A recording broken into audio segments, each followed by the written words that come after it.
Look at that. I made it. I'm here. It happened. Oh, that's right. This is the A4B. I was playing with that a little bit last night.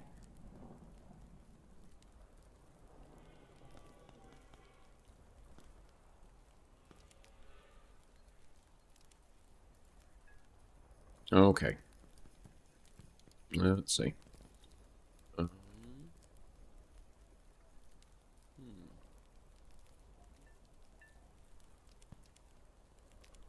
I'm going with that one. Yeah, let's just get started on it.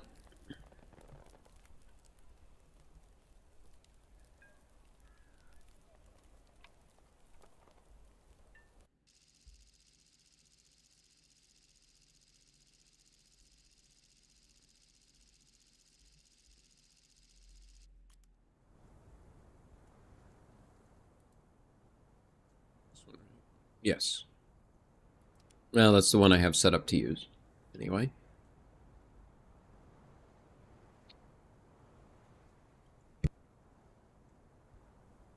Yes, it is. I'm doing a little bit earlier.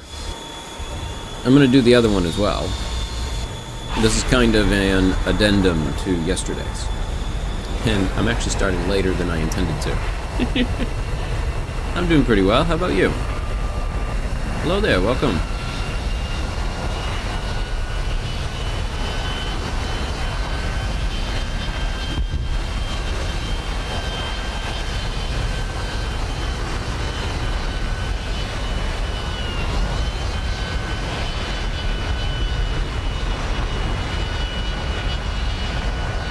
Going there. I think that's a flag. Is what that is.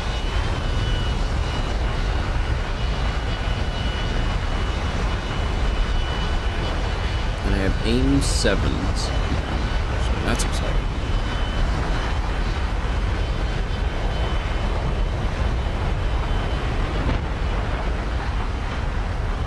Big rocket pods and little rocket pods.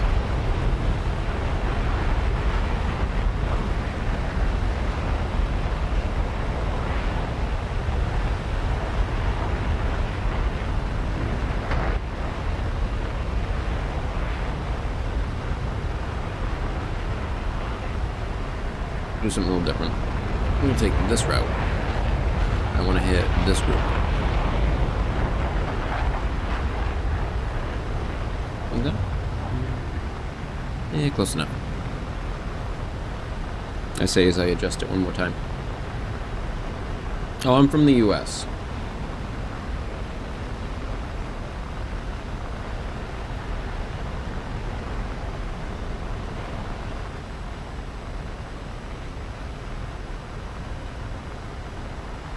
I don't know why, but I'm looking at that Navy font, and I'm just wondering, what font is that?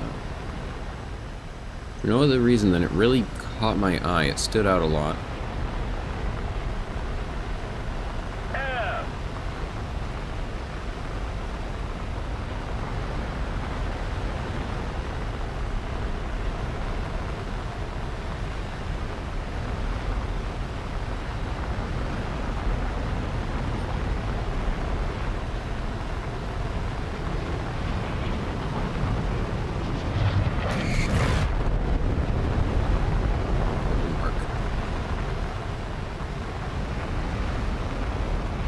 Something? Lock onto something?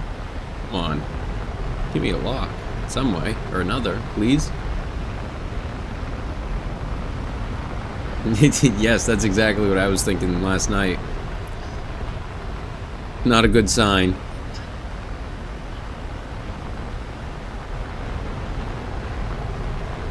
Well, they just don't want to lock to anything, I guess. It's like, nah, I'm good. Alright, I guess we're not doing that then.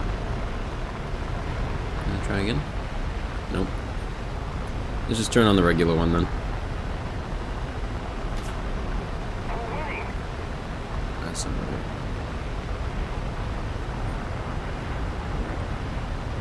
I don't know why, it's not picking anyone else up. I did something wrong. There we go, got one.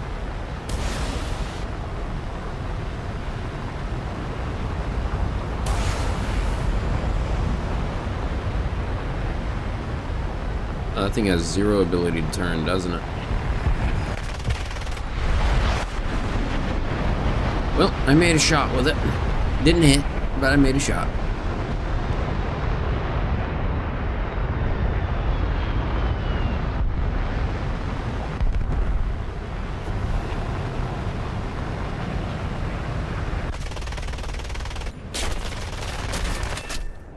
Hey, I got him.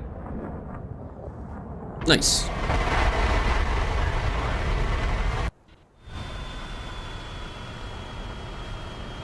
Yeah, even just like the thrust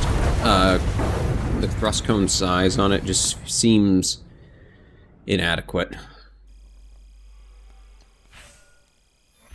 It feels like the kind of plane that's just begging for a larger engine, and that's all it really needs. It was just putting a bigger engine in it. What does it got right now? J71A2. Max thrust of 4410 kgf? CF4. I would prefer to see it in like newtons or something, but there we go. Oil cooling. What does the F-16 have? I can't remember.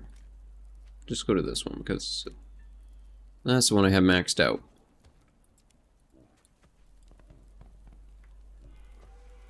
Yeah. Yeah, take one of these engines. And take one of these engines and put it in this instead. That's what it needs. It needs something like that, and this thing would fly so much better.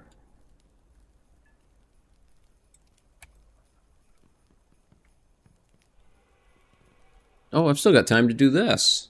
Wow, I might actually do this.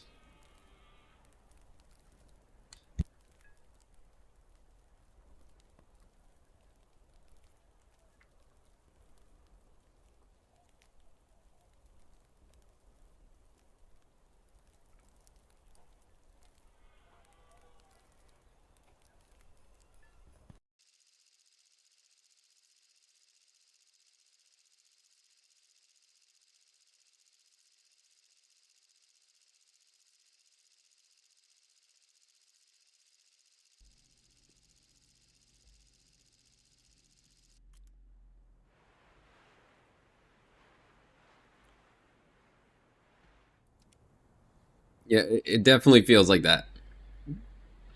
I'm doing well. How about yourself? How's your day going?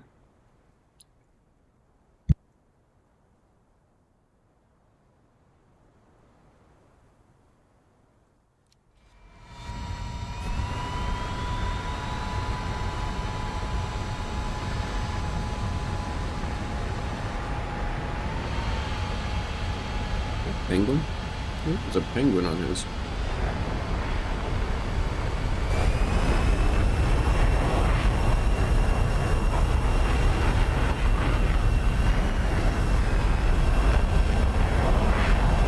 I think I gotta put markers on this soon. I'm using it enough.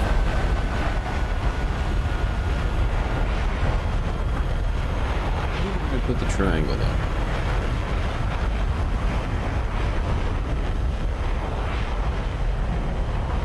F-104 engine.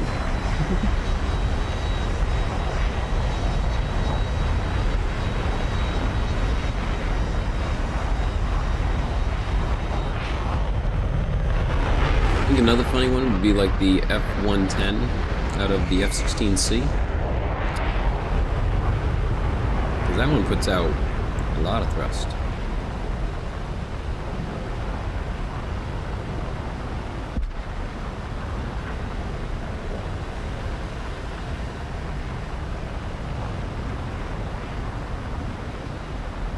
Feels very weird to do that. Get it.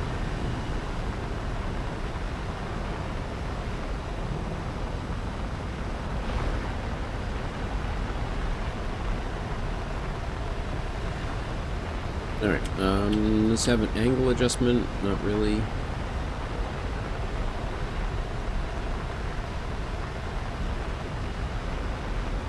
That's probably the one I might want to keep it on, actually.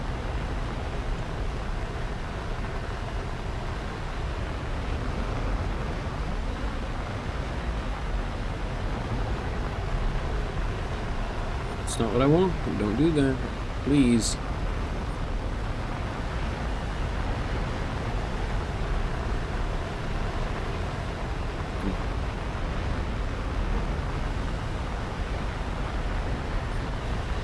Okay, this radar is not great. I'll give it that.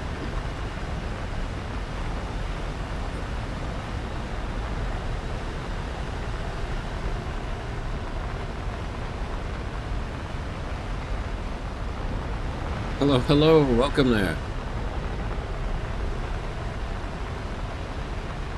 Oh, screw that. I'm just going back to this one. Hope for the best. What the hell? Oh, he jumped. Lame.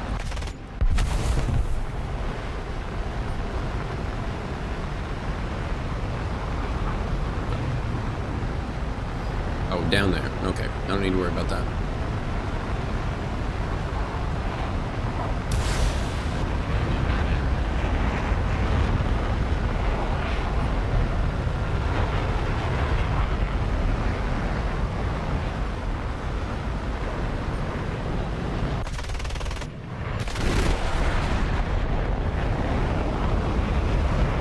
Feels like this is one of those missiles where I want to be targeting against the sky? I can't really tell.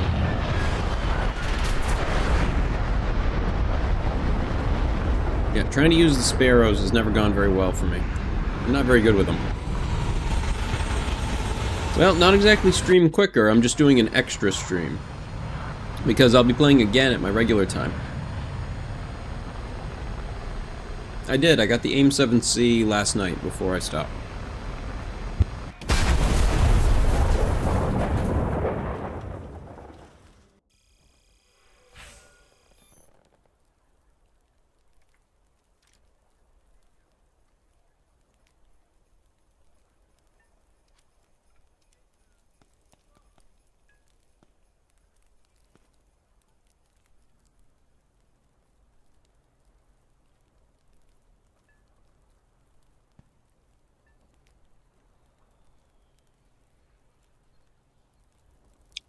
I'm gonna go with...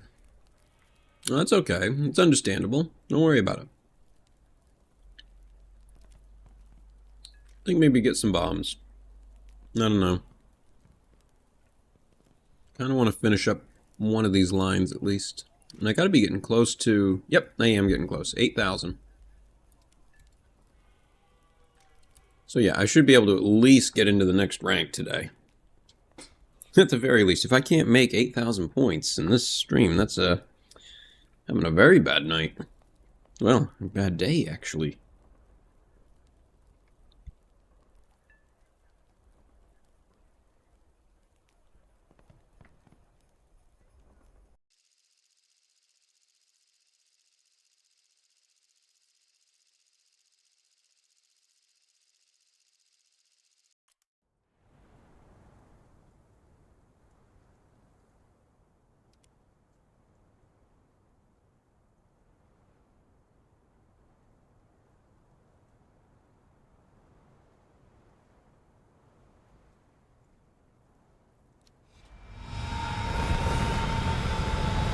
I need to figure out how to utilize this radar correctly because I am not getting locked easily with it.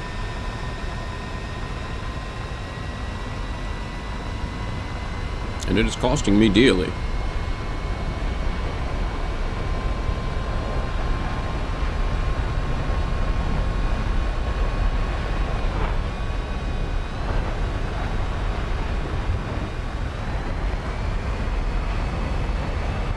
Favorite tank in Ground RB?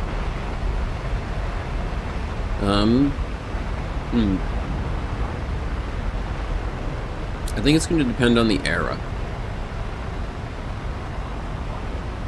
Overall, though, I think high altitude. I see. Alright, well, let's try that instead then. I've been enjoying the XM1 a lot. I like that, I just wish it had smoke. The T-55 I've loved a lot. That thing is fun. And it has the extras like smoke.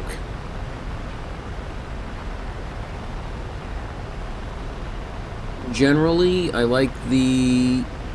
Oh, which one is it? The M24. And maybe it's the M48. But I tend to lean towards light vehicles. I like a lot better. I like mobility.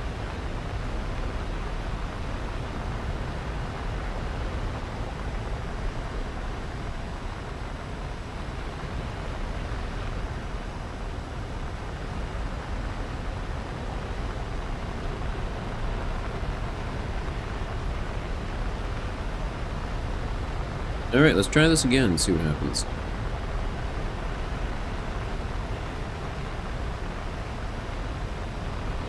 So far, I'm seeing nothing.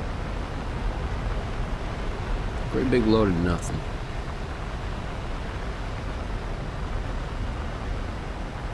Oh, there's something. I see two of them.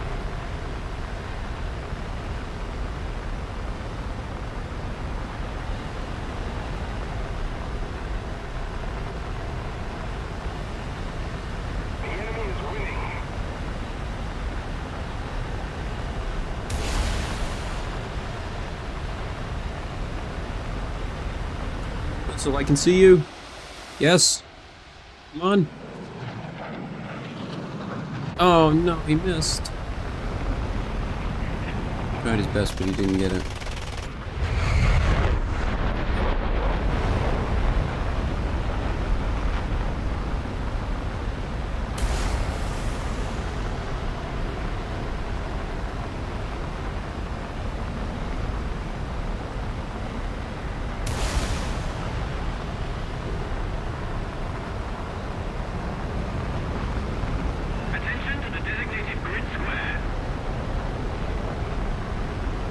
You don't. Leave me alone. Leave me alone.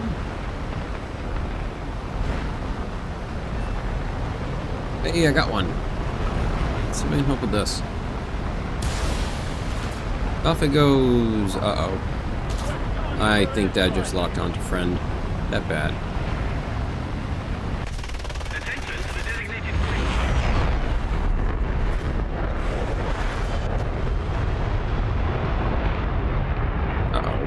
Oh, I thought I was close enough I wouldn't lose control there.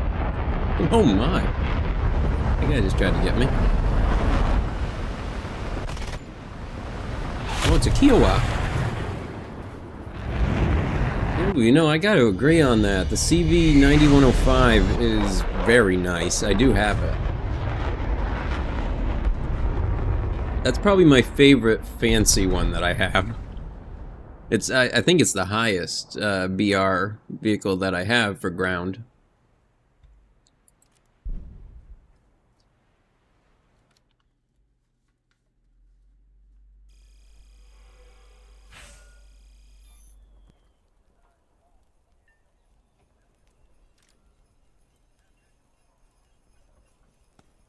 Were those always there?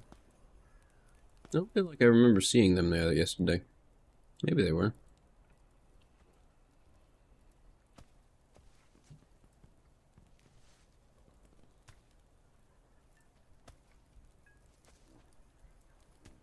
What, they only get snowballs? Make him dance too. Come on. Come on, I'm gonna shoot your feet. Dance. Dance. The F-16, yes I do. I have this one and the regular A model. I've apparently not trained a crew for that one, so I will wait on that one. I do not have the C, though.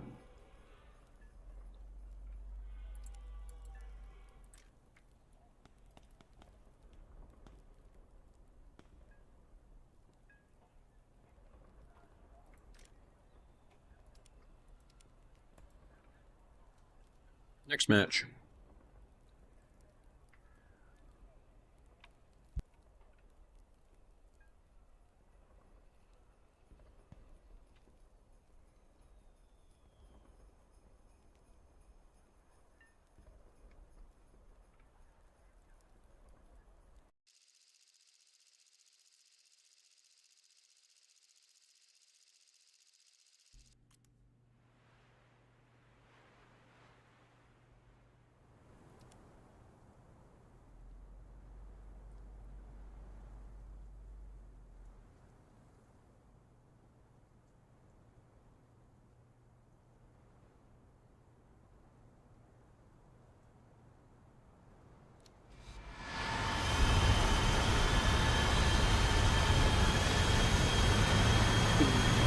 53. You know, it seemed like there was more A10s here than there is. I guess that's just the presence of the A10 for you.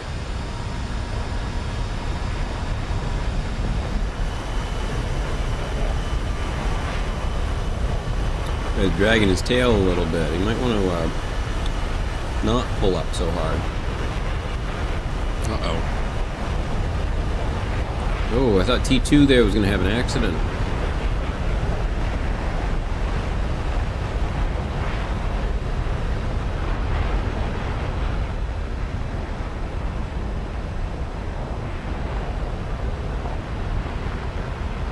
Alright, let's get some altitude.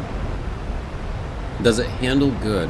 Oh yes, it very much does. I love the handling on the F-16.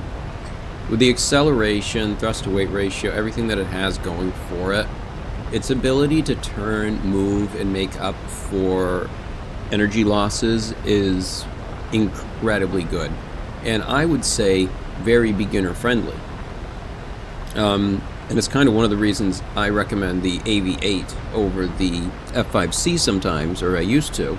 I'm not sure how they handled now in comparison, but because the acceleration was so much higher on the AV-8, it kind of allows you to make up for mistakes you might make much more easily. And as somebody that makes mistakes, I like that.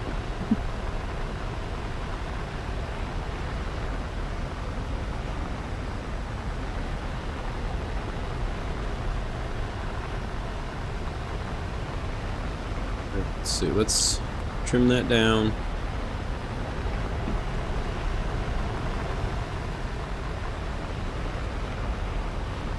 Not seeing anything yet.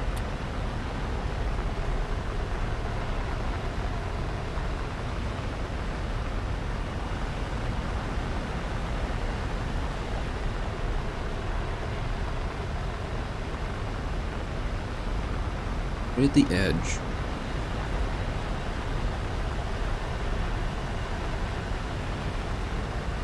No. He's flying... trying to learn this. He's flying perpendicular to me. And that made it harder to lock. Now that he's kind of turning towards... it's working easier.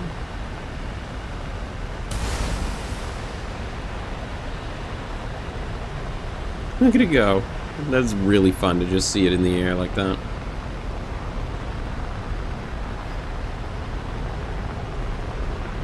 No, too close.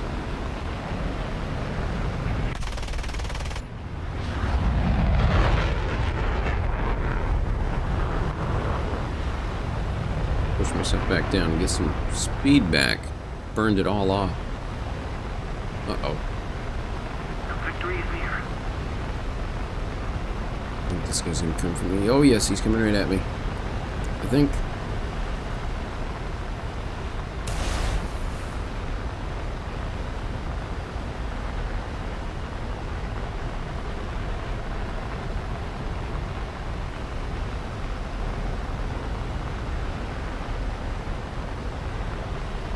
I guess those are gone. They didn't do anything, so...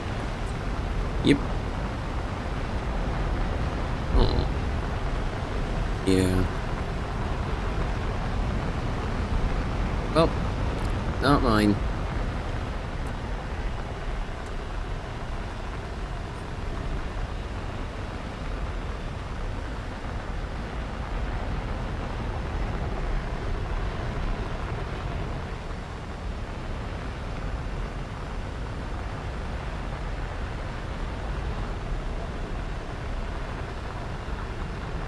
You know, with these patrol boats, here's what I'm gonna do.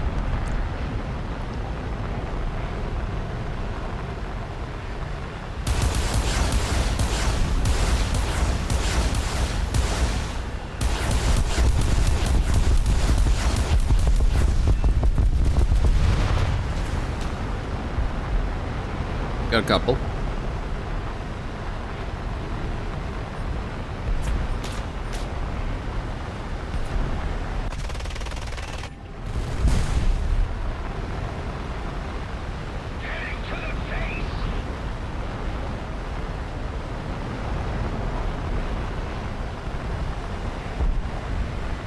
Oh, he's damaged. He's going down.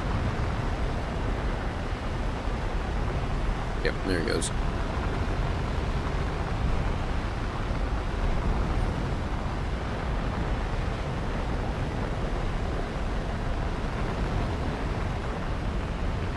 I think this guy is going after Lucy there. Mario after Lucy.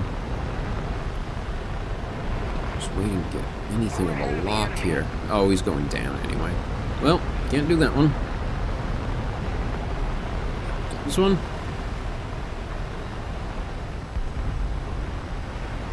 Somebody save one for me? Or did I already get one? I have not gotten one. Did I do anything? Did I get a hit in? Oh.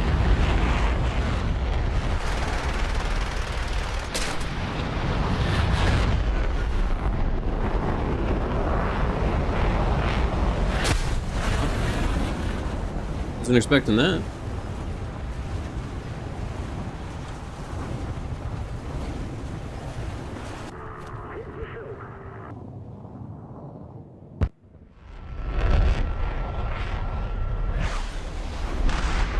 I think they should give you extra points for a safe ejection.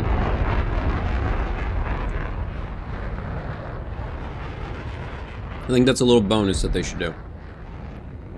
If your pilot manages to survive, you get extra points.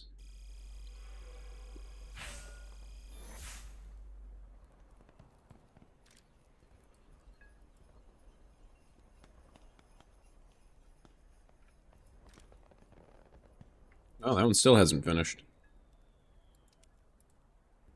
Okay, then.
Feel for what rank I'm playing at.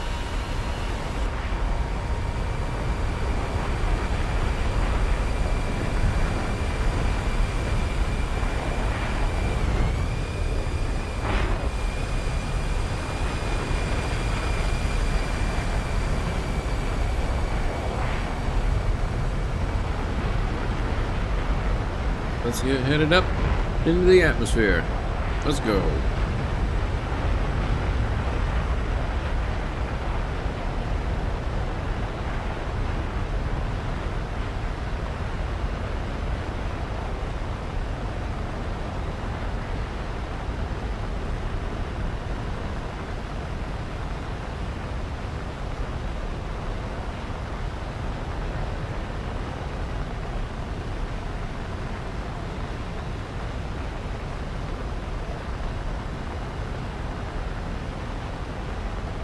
I need like a weapon till good button.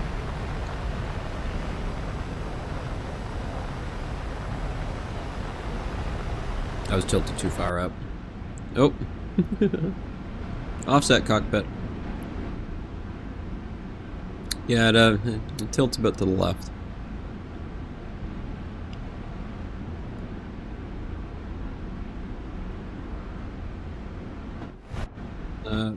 That's the one I want to check. What was my angle at? 10 degrees.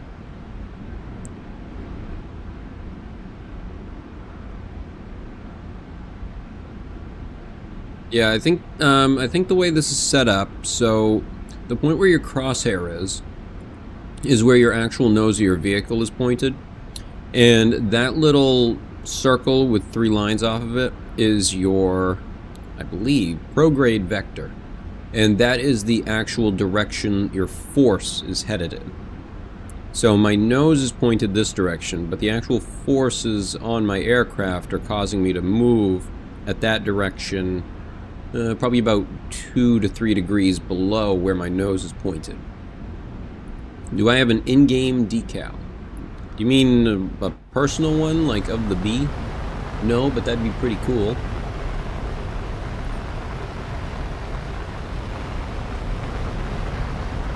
Hey, don't do that. You're up here. Deal with them.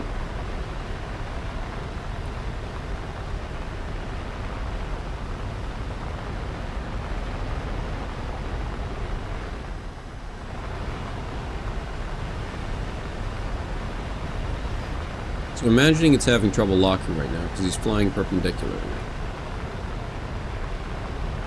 Man, radar is a real pain in the ass, isn't it?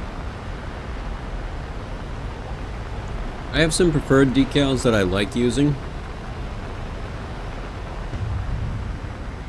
And I actually did in Armored Core, the most recent one. I ended up making a B decal for my mechs that I was playing with.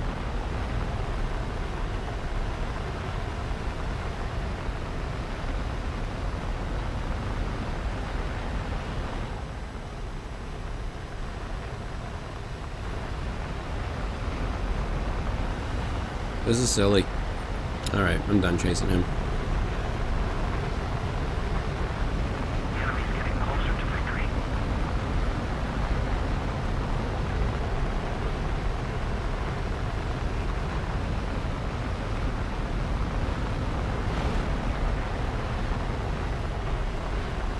Screw it, I guess I'm just gonna go down here and join the fray.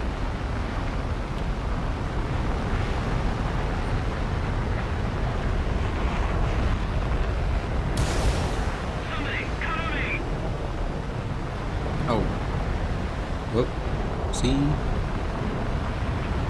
Nope, he's not dead.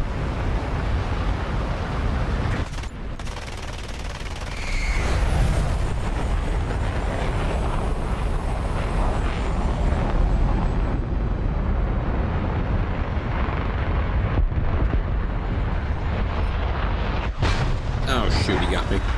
Well, somebody got me. It wasn't him, it was a Meg.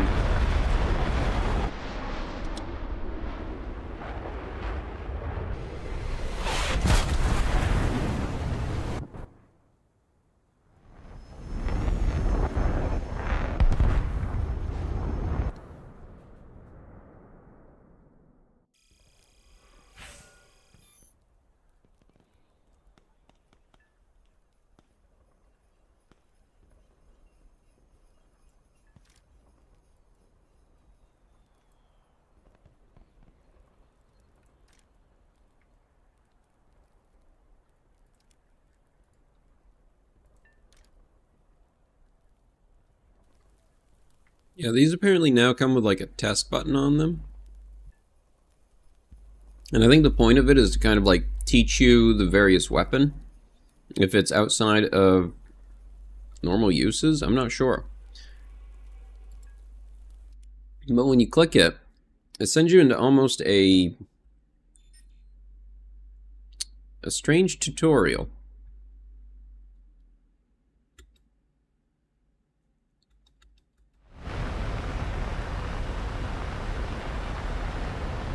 Yeah, great example. It's not locking onto anything. I don't have a chosen target there.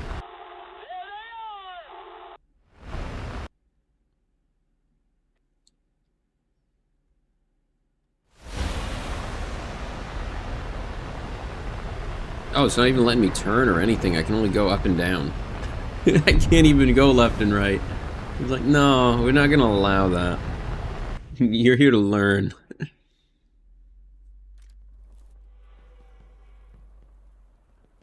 So, yeah, that's a new feature, apparently.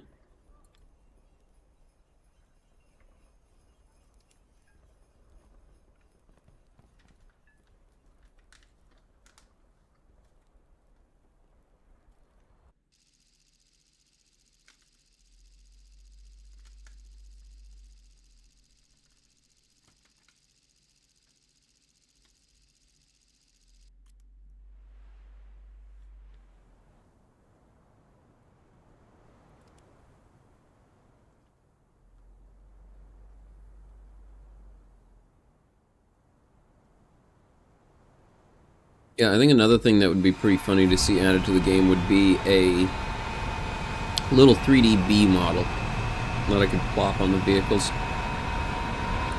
That would be really funny.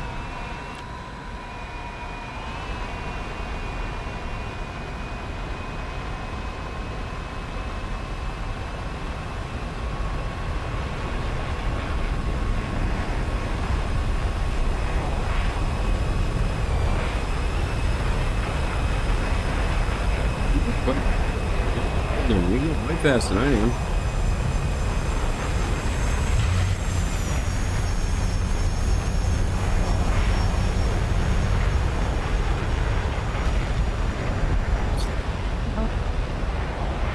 What the hell, man?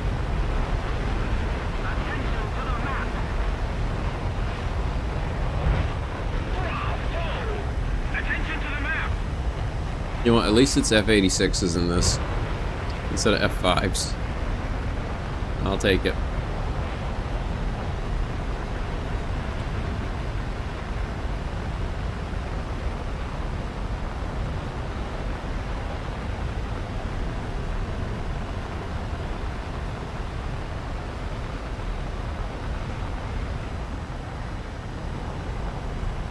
These little circle cities.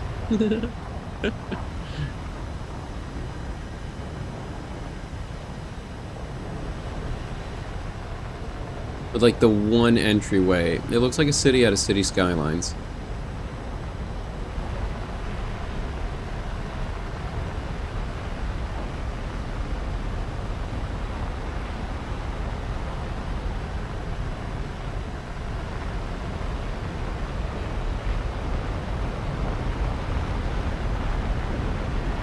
So I'm going to increase the range on that. Whoa, those are some range differences.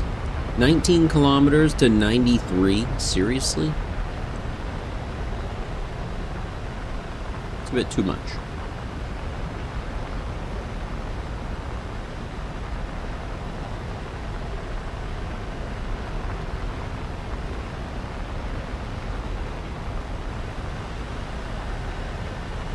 Come on, missile. You got this. Maybe you still got this. We're just gonna send a second for good measure.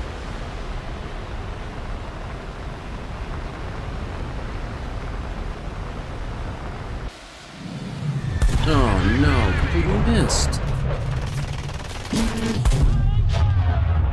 Shoot. Oh shoot. I'm not dead.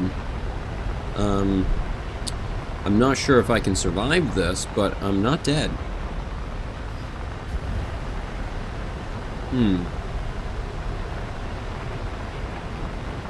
I don't know if I can survive this, actually. I don't have a lot of control here. Uh-oh.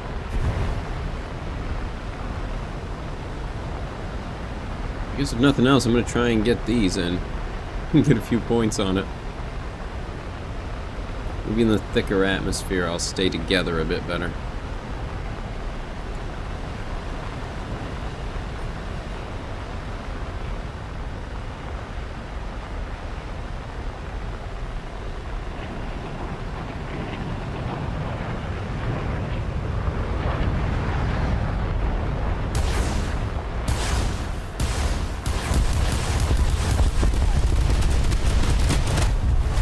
Hey, I got one. There we go. Got one before I died.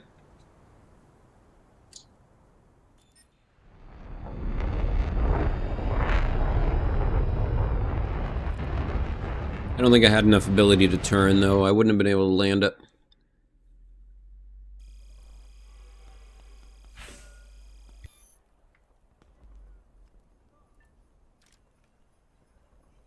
On to the next one.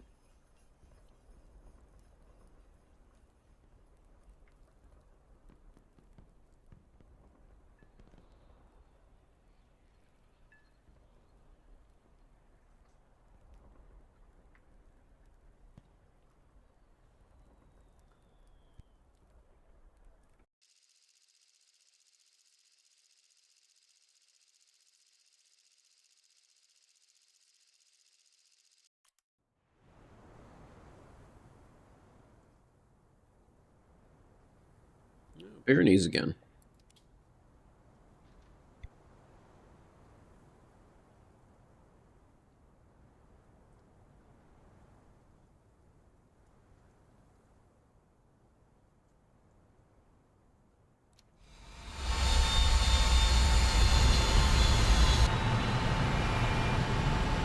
Guess I'm not really going to mess with changing the range on this since the range is so wild in difference.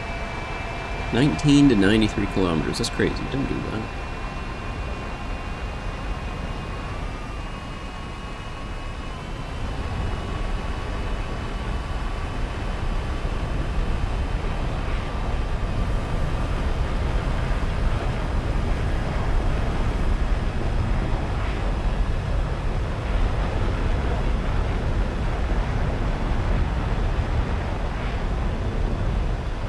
Okay, and now we wait, get to altitude and see what happens.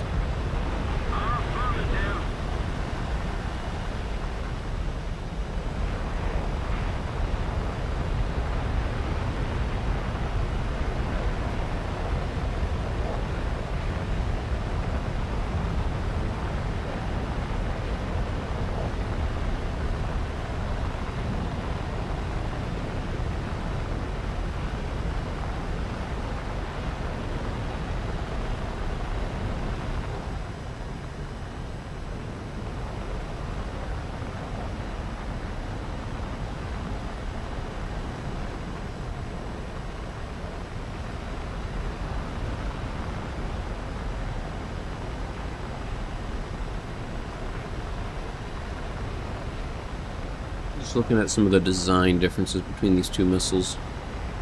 Like the shapes of the fins.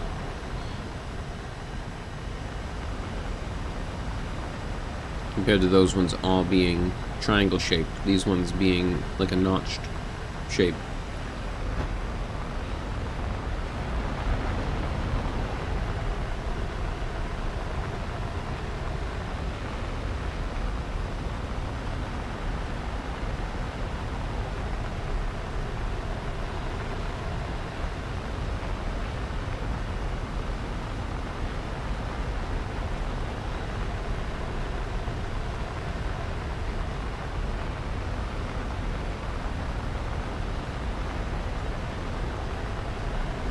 See how it goes. I have a missile. And nothing to lock onto. That was fine working it. That ain't gonna work.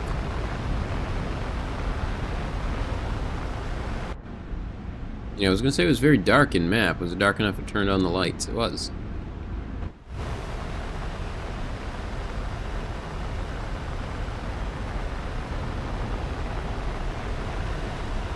U-91 is fast approaching.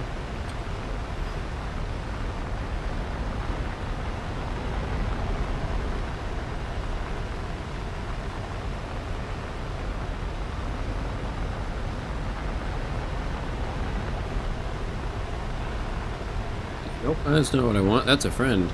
Don't do that.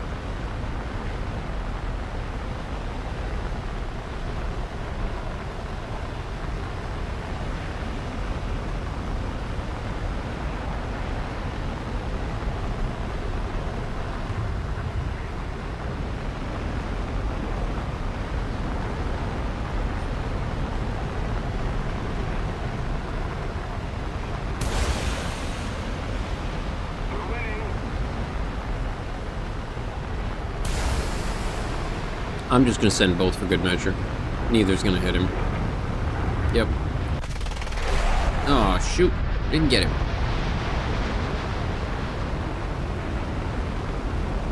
The AIM-7 Sparrow cost $125,000. Well, I just wasted $250,000. Your taxpayer money at work right there.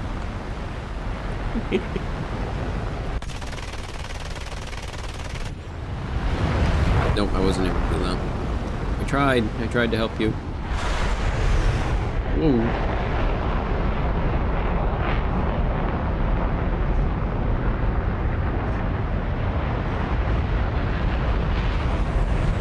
There he is.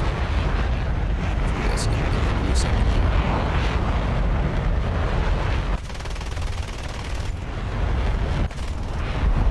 Yep, there it goes.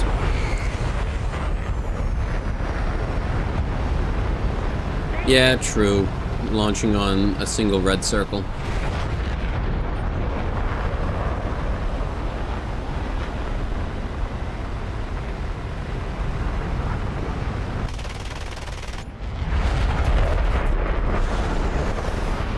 did dodge that.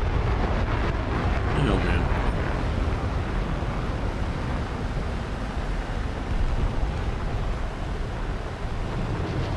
No, he got it.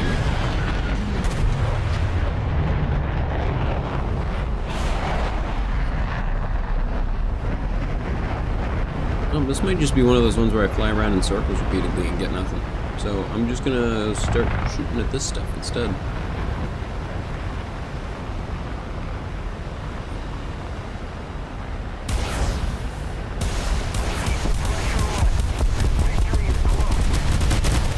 Oh, it flew a little too low.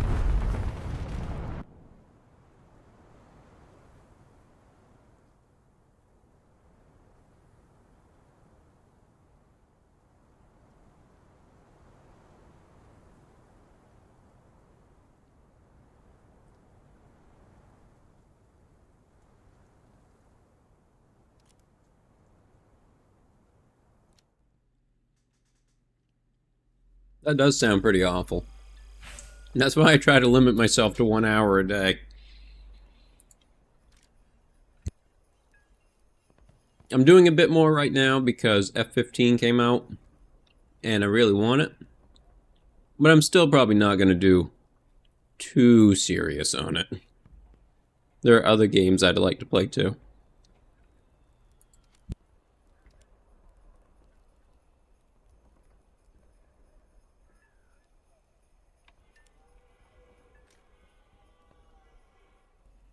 I decided I want the engine. Well, I crashed in that, so let's take this. I don't know if I want so many bombs. Yeah, I do. What am I talking about?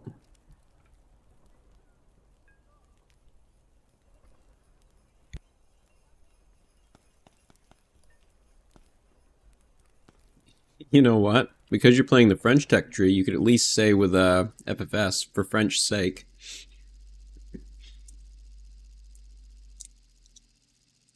Oh, for French sake.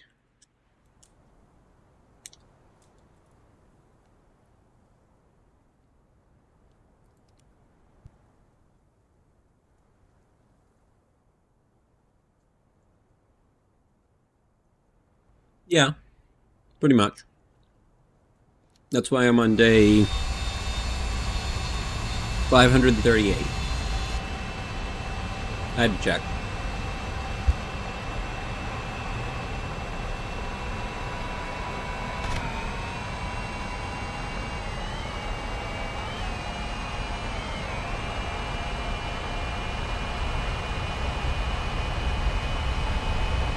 For baguette's sake.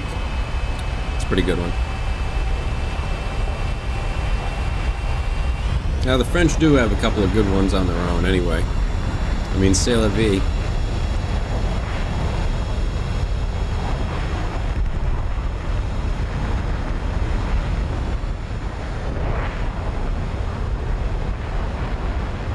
This thing is so tiny. To fit it with so many bombs is so funny. It looks like a little porcupine almost. I don't know why, that's the vibe it gives me. Angry porcupine.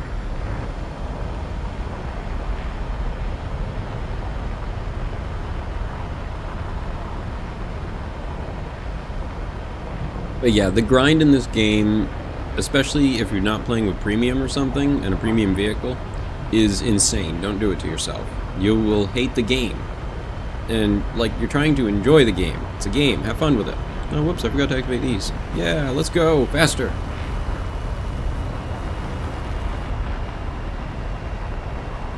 Almost at top tier. 250... I imagine you mean 250k to the first Mirage. This plane is very cute.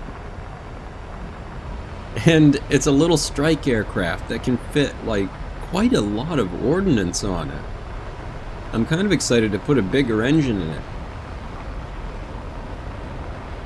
Because this seems like it would be a ton of fun to play with.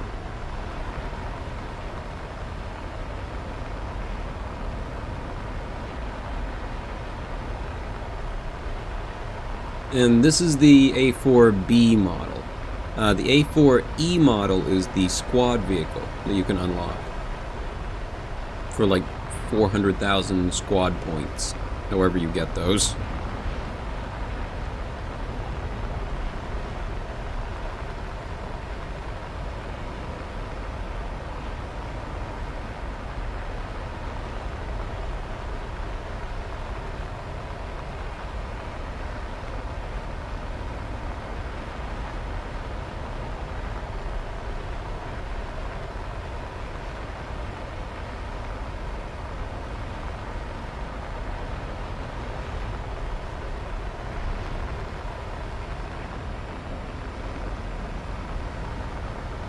I don't trust any of you.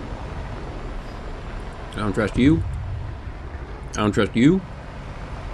I definitely don't trust you.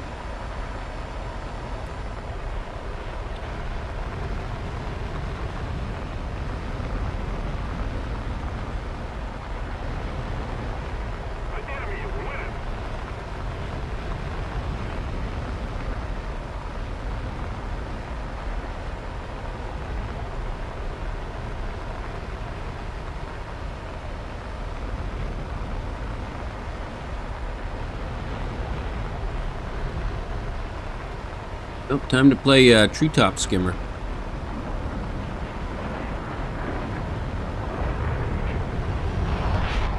Can't hit what can't follow.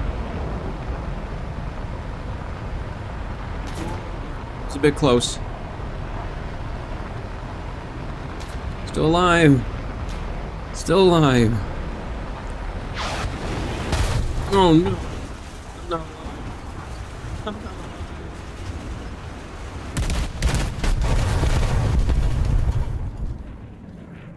Yeah, when you keep getting up tiered, it does get really, really difficult. But mostly at that point, you're not aiming to win so much as just to do something. I didn't even get hit by a tree. I got smacked by something else, I think.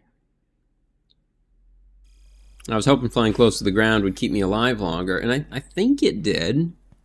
You know, for like an extra 15 seconds. Oh, F-86. Finally got the Saber.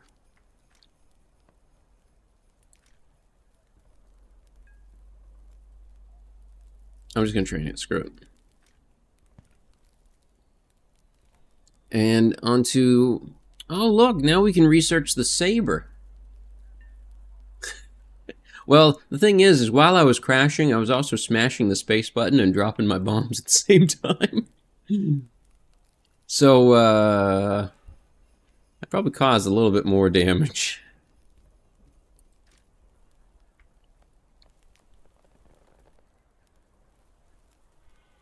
It looks kind of like a little animal opening its mouth, and that's a nose. Bah. Mouth. It needs to slurp up air. Alright, let's play the Saber for a bit then. We'll give it a match or two. I don't remember what this one can have on it. Rockets and a couple bombs. You're a little late, but so was I. So, it's all good.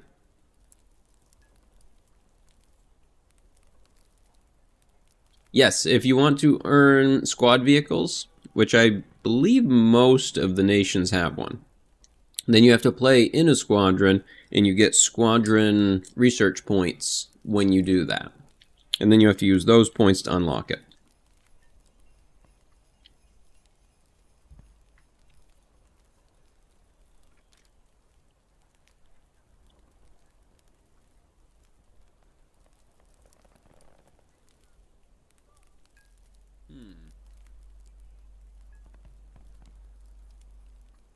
I think I probably want the compressor first.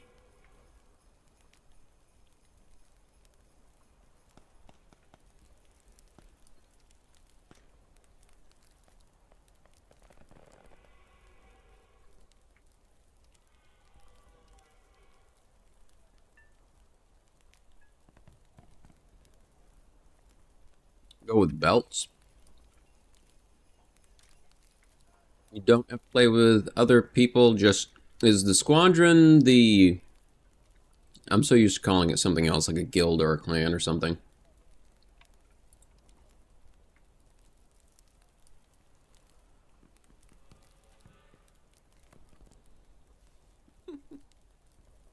Yes, you're unless you paid that specific insurance, they'd probably try and find a way out of it. It's so funny when you realize at the end of the day, insurance is just gambling. That's all it is. It's gambling.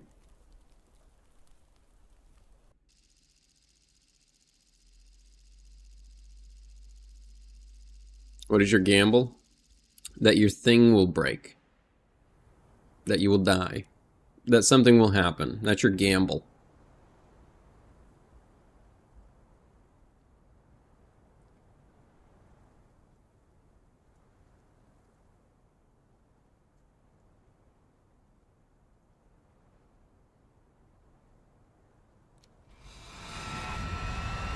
The rent must be pretty low.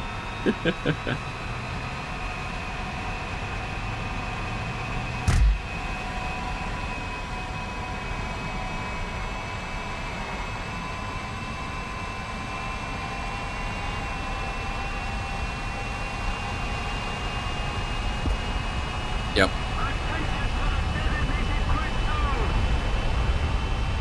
I'm not yeah, I'm not super big fan of the idea of insurance because I think it encourages bad behavior.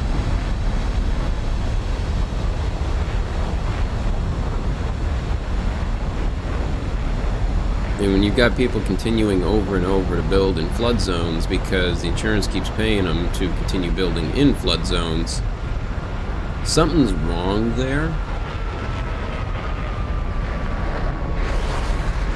Because that doesn't make sense.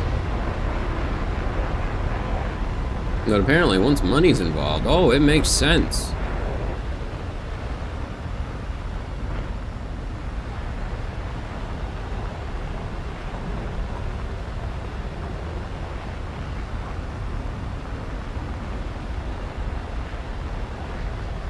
Yeah, we don't get that here.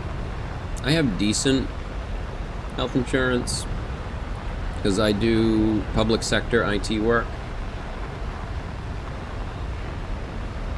Some things are much better covered than others. The one thing that really irritates me is that dental isn't covered more under anything when so much of your health is dependent on your teeth and the health of your mouth. Like, the preventative maintenance of taking care of your teeth pays large dividends in the health of your whole body. So investing in dental health care first to help offset larger costs that will come from major health care would be a smart decision. Oh, we hit him.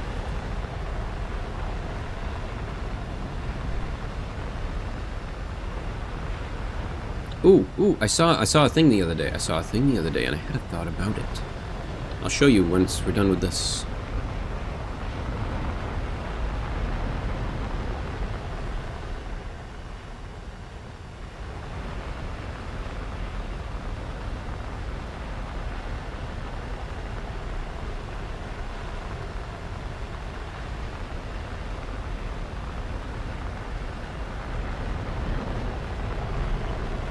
Oh, I see a hunter. What am I going for? This J29 broke off of the group. I'm gonna take this one.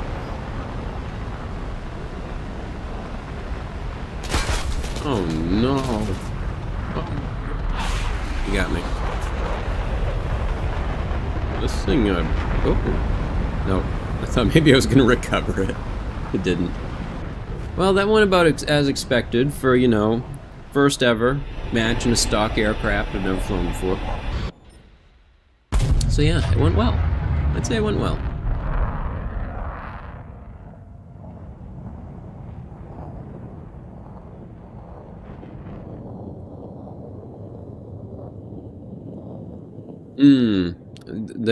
That would be like a probably a loan during the COVID era sort of thing.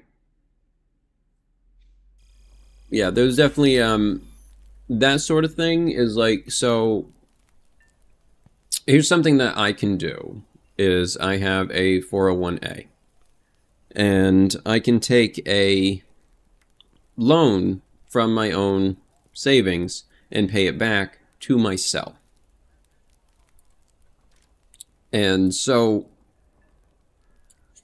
that, I think, is kind of closer to what's happening, and I think that's personally a better way of handling something like insurance.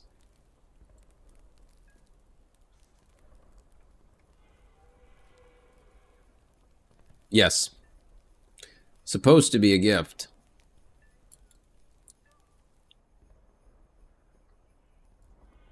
We had a few go out here and there for things, and I think they helped a bit. But I think part of the issue is just we're in the next phase of technology, and things are just going to get upheaved heavily over the next 20 years. All right, let's do... Actually, how many modifications do these have different? You know, that's not very many. That one would be easier to get through.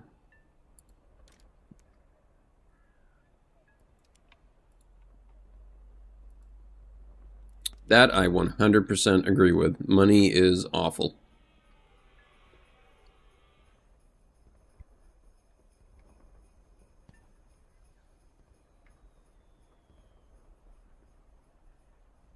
What do I have for planes? I have most of the first, third, and fourth trees of the US tech tree.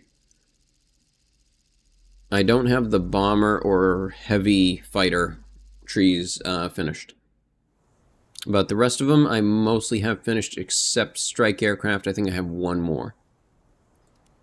Oh, that and the scattering of ones they've been adding here and there throughout the tech tree.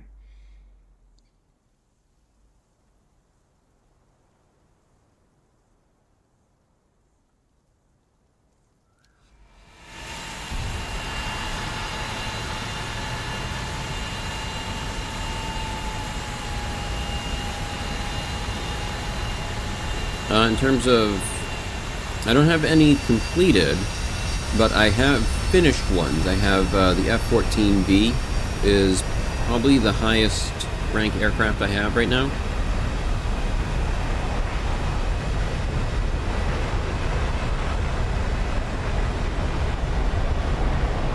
That A-10 took off faster than I did. I must have snuck a jet engine in that thing.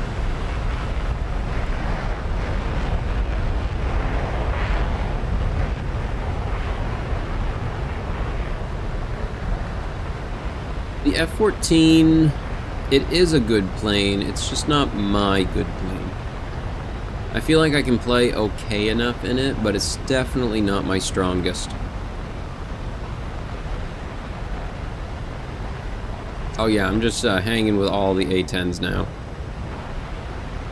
Constantly now.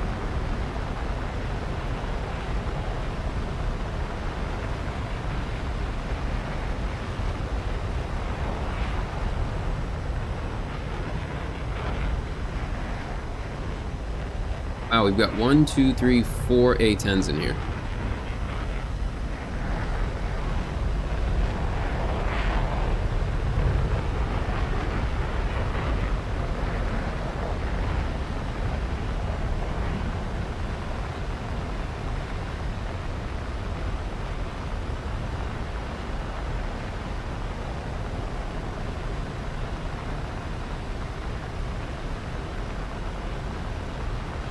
Yeah, it's a different playstyle, is how I feel about it.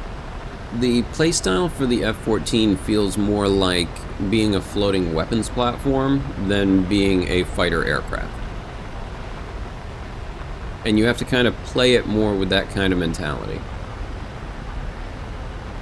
Because yeah, you can fight with it, but there are way better planes designed for that kind of stuff.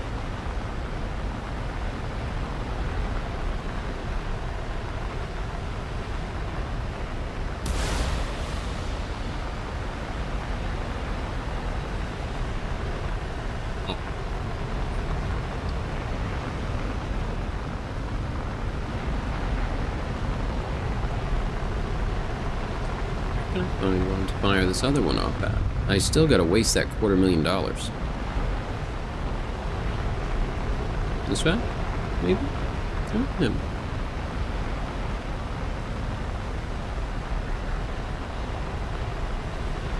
Nope, I guess not.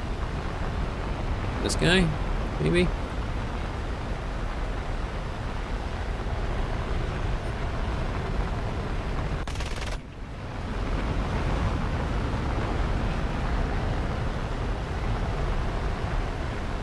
That is not a target. What? That is not a target.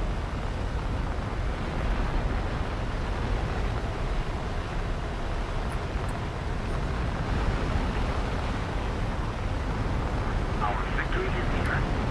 Not doing great at aiming, that's for sure. He dodged all of us. Good job. What's a good range to be aiming at with these Sparrows? This is a C model, and I think all the other ones I have are much later models.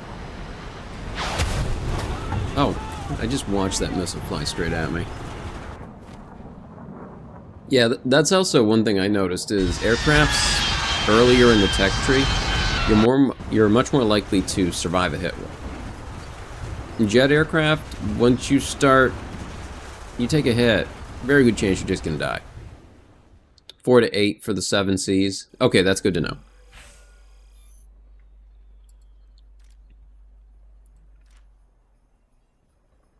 Yeah, I've got the F-14B and F-14A. The A is spaded, and the F-16A ADF is spaded. I have the first A7, but I don't have the second.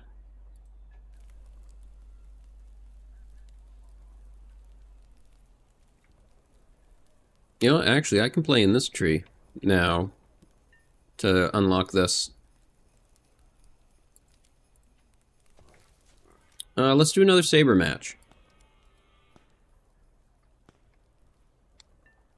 I'm just gonna kind of play random stuff all day because, yeah, as long as they're in that range that I'm trying to work on, I'm just gonna go with it.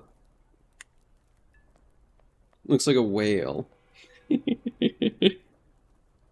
Whale, whale, whale. What do we have here?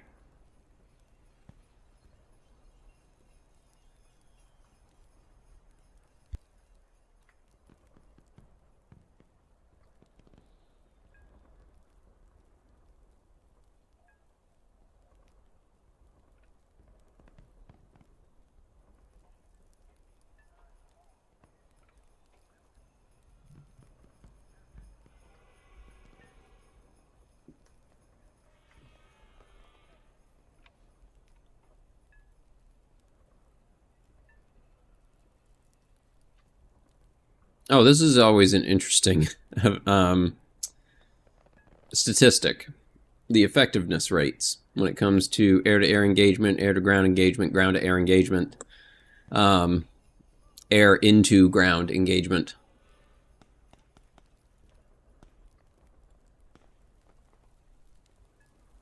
Yeah, this little bit on the nose makes it look like a thing. Oh, this thing. I was looking at this thing the other night. And I was asking, what is this thing? I thought it might be a gun, but it wasn't. It didn't go off. And I had the thought that it could be a light of some kind last night, outside of playing the game. I was thinking about it randomly, and I was just like, what could that be? What would be the simplest solution? It's a light. Maybe. But I think it's a good chance, depending on how the other lights are built and designed. Nope, it's not the radar, because the radar is housed in this section up here. So unless it's like a secondary system of some kind.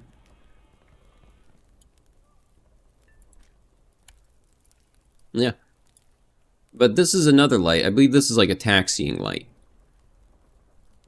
And I don't see any more. Usually there's at least more than one. Although I guess that's more on modern aircraft. Maybe it's just easier to run them now with LEDs.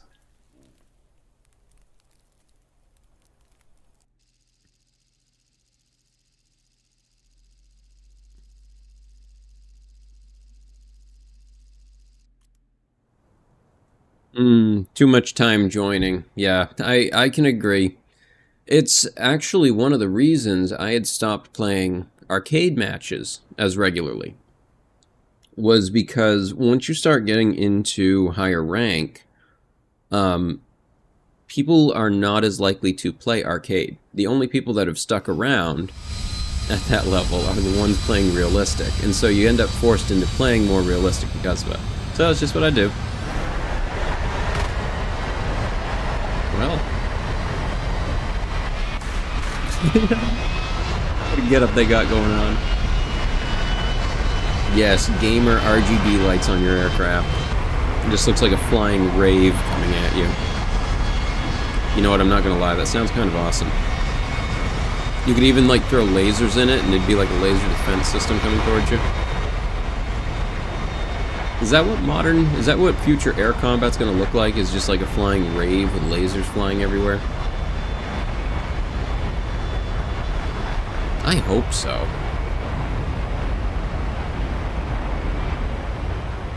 But yeah, I definitely see lasers getting used far more in combat in the future, just because the ability to burn out sensors and stuff on aircraft, so useful.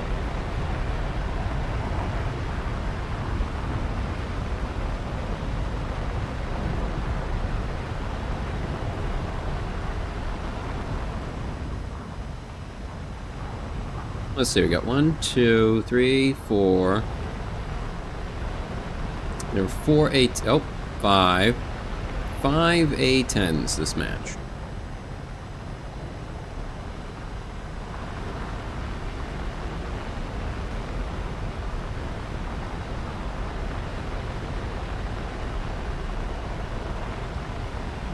Let's trim that down. See what happens.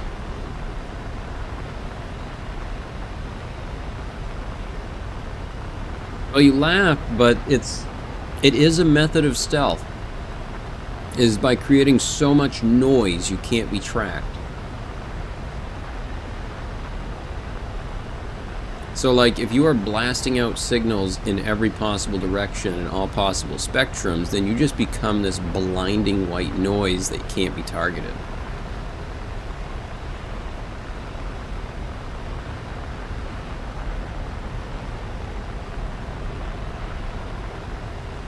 Alright, so 4 to 8 kilometers. Nope, that didn't work. That didn't matter.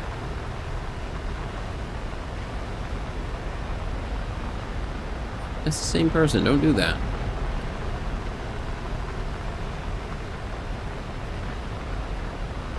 Alright, Albrecht, or Timur, we'll go after him.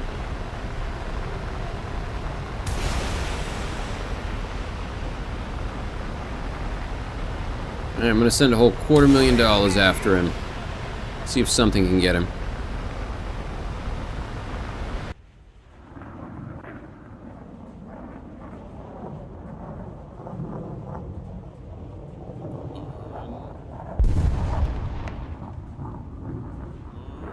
So he didn't hit.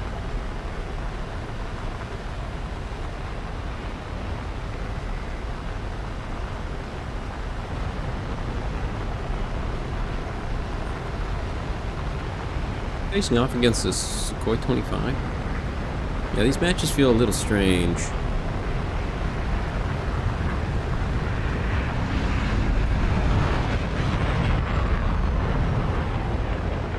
Alright, I don't know what I just did. Why did I do that?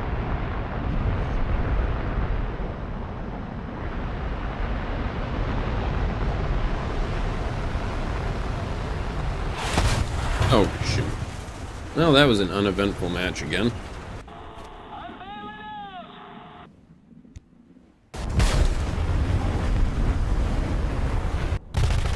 I do gotta say, it's really funny how the Delta Wing aircrafts break, because they don't change all that much. They just go from plane to rocket.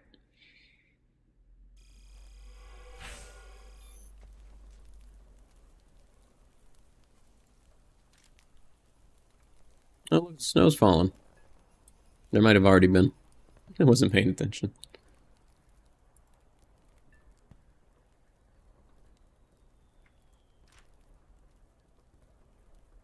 Let's see. Yeah, so I actually can play with this whole group now. So that's good. Where am I at here? Still working on engine.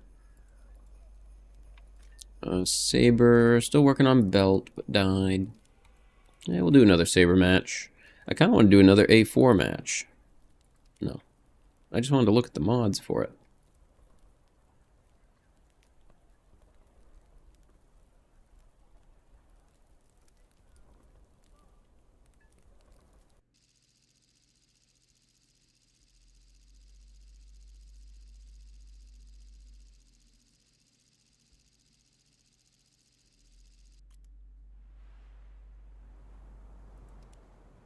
Alright, let's get into this. Let's go. Let's go. I think it's really funny how on the map you can see where all of the other airports go. You got these big massive flat areas. Oh, have I even looked inside here yet? I don't think I have. I have to. Oh, we should wait until we're in the air. Oh, I hate that feeling. Oh god. Oh, hello there. It's just so bizarre.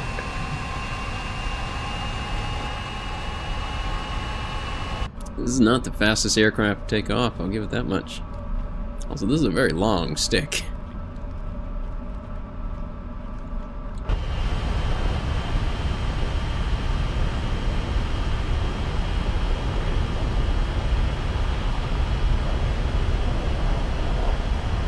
Also, I keep holding W. What noises were what? Who knows?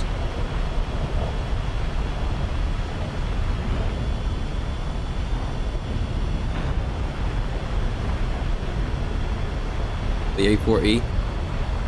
Oh yes, these little spots, like this, where they end up putting the airstrips sometimes.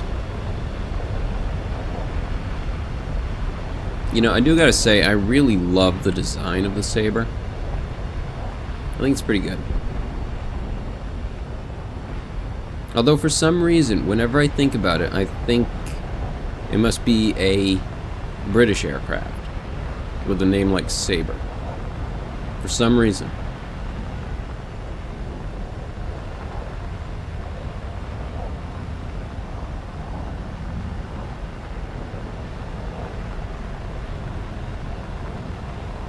Oh, you ground out 250 KRP for the J11 yesterday?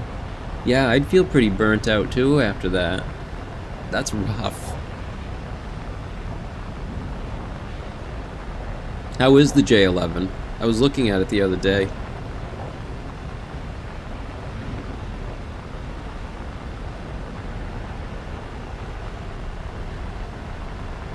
Best looking plane, in your opinion, is the Mirage 2000 or the Messerschmitt 262. Is the 262 the one that's similar to the Kiowa 200? Because I can agree on that thing, or at least the Kiowa 200 is really great.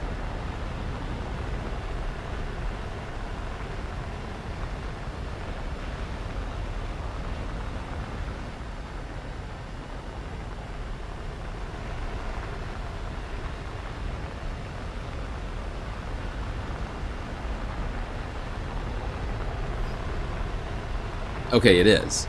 Yes, okay, I gotta admit then, yes. I think that is a great design. I love it. But I like the paint scheme of the Kiowa 200 better. I think the paint scheme on that one just really good. Such a bold choice of colors to go with.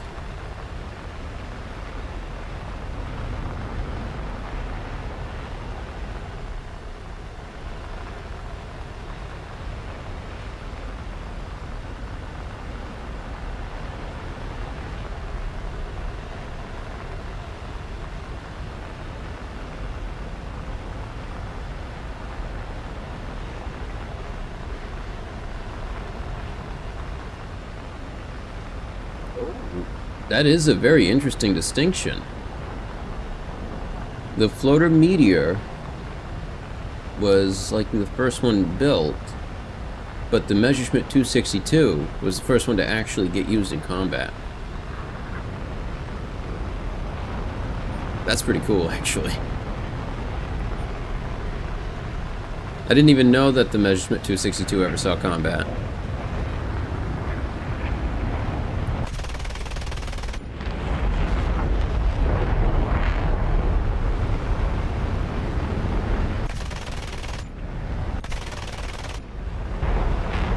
I'm gonna be able to do that.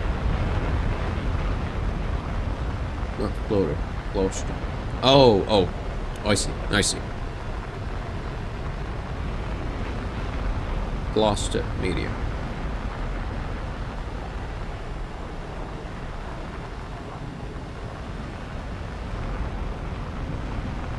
That does make more sense. Oh yes, I imagine it had plenty of issues. I couldn't imagine it not. Brand new type of aircraft. It's kind of like how the F-16 nearly killed its first test pilot. Like, it almost grounded the entire project because of it.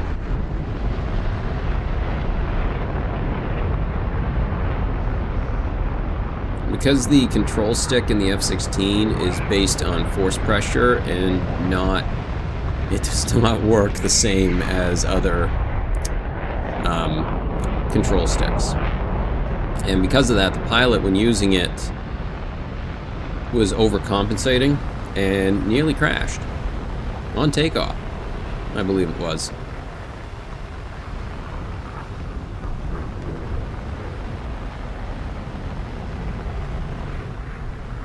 Uh-oh, uh-oh. Whoop, I dove a little bit too hard there.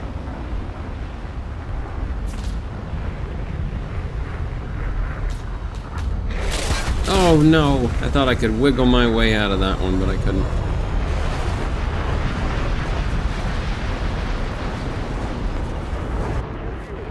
I got one though. I am streaming kinda early, but I'm actually gonna be streaming again tonight. I just wanted to get a little bit more time in towards the F-15 before tomorrow when I gotta start streaming ground again.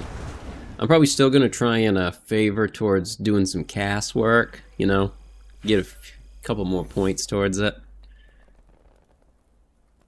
Yep, next year the F-16 will be 50 years old.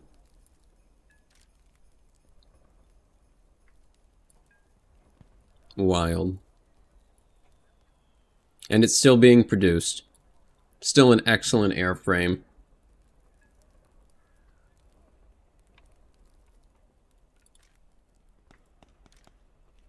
As I've said, that's just what happens when you let engineers build it instead of accountants. You get an aircraft and an airframe that'll last 50 years to a century.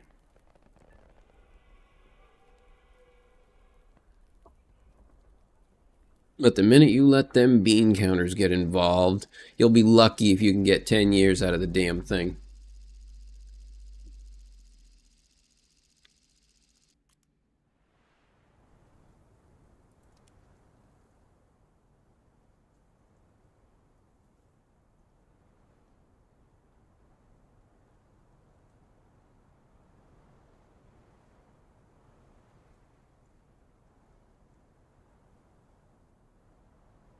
Hello, welcome back.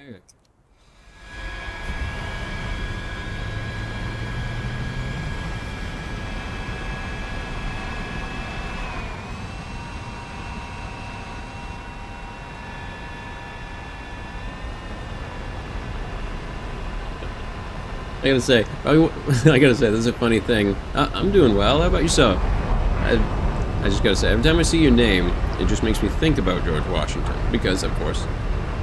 And, you know, I gotta hand at least one thing to him out of everything else and every president we've ever had. He didn't want the job. And that already puts him, like, head and shoulders above a lot of them.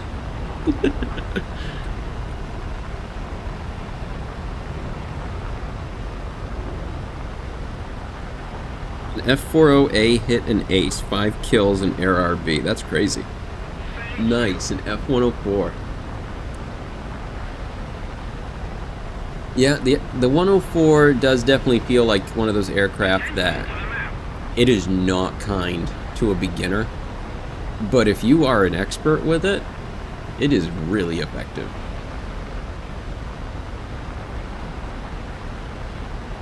Oh, oops, I want to go higher up. That's what I want to do. I don't remember. I think what happened, George Washington, he ended up like, he quit, and then they tried to run it and realized they were doing a terrible job, and then they went back and begged him at his farm to come run it again, and so he did, and then he got done for good.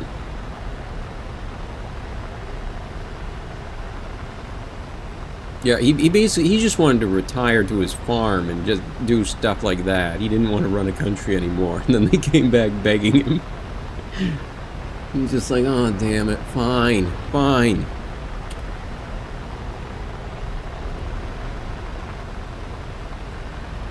Those are the kind of leaders we need, not ones that seek it.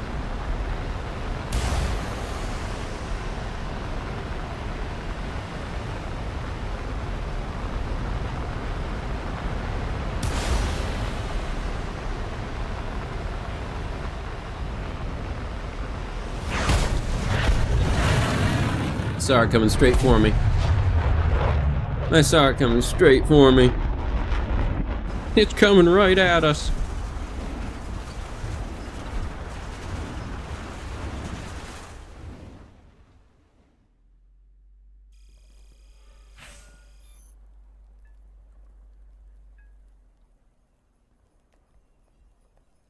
Oh yes, by the way, to everybody who is new, there is a Discord and a few other social medias. And they're all visible down in the description of the video or on the About page of my channel. Gotta do the little plug, apparently. That's how they do it, right? I'm not really a big fan of doing the, oh yes, press like and subscribe if you like it. You already know how to do that. You either like a video or you don't. You either want to subscribe to someone or you don't. Me asking you to do it ain't gonna do a damn thing. Me having fun playing games, though, that will. So that's what we're doing instead. That's a good shot. That's a good photo. He's real tired. He had to take a nap. Very thirsty plane.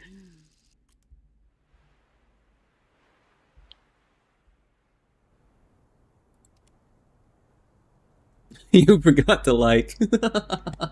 You know, it's funny. That is a thing. I know that there are people that they wouldn't mind being reminded like that, but it feels weird to me on my end, I guess.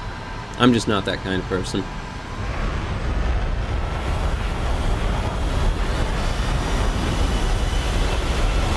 But that is very funny. They got a good laugh out of me. Also, what are people thinking about this new map with the volcanoes? So far, I would say I really love the diversity of it. I think it provides a really interesting landscape to fight in. I wish the effects were a little better, but I'm going to chalk that up to it being new and them experimenting with something.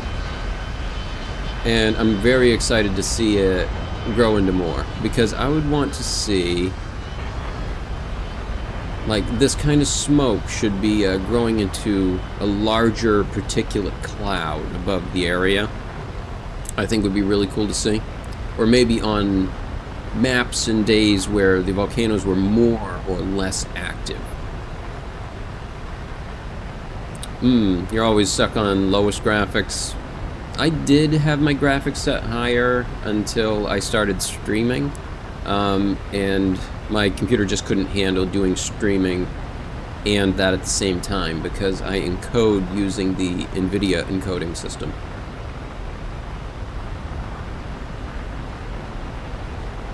Yeah, the ambient effects and everything are absolutely welcome. I think it does add a lot to the game. It gives it this extra depth to it. And especially if these environmental things become environmental hazards, I think that makes it even more interesting. So like when you fly through a cloud, how that might mess with your sensor system, that you can't lock to a target as easily because of all that moisture in the way. Your radar waves are going to get reflected differently from it. You're not going to maintain a lock as easily. Things like this should screw up the heat system and sources on this. It should give me a lock because it's such a hot source of energy. Now, things like that would be stuff I would love to see added.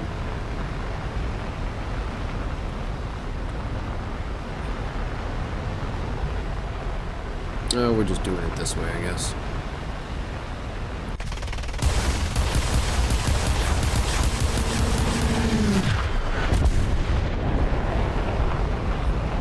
Thought I'd just spook him and go for the best.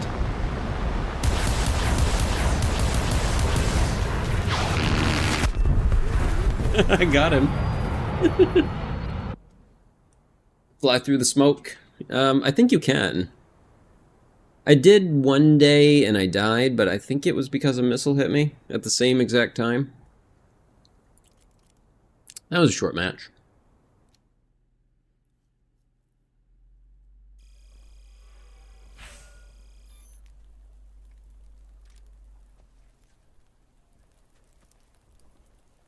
I feel like I'm seeing new things every time this loads back up. Oh, what's this? This is the 5A, isn't it? Yeah, this is that one that they had. How much does this thing go for now?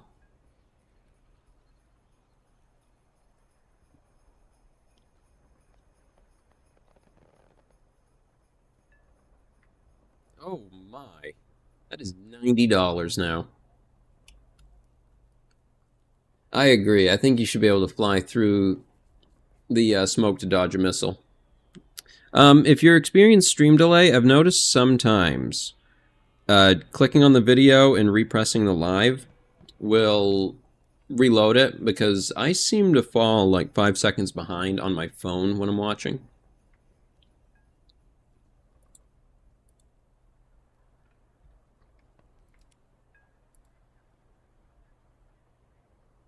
Oh my god, I got 3 of these now I want to play.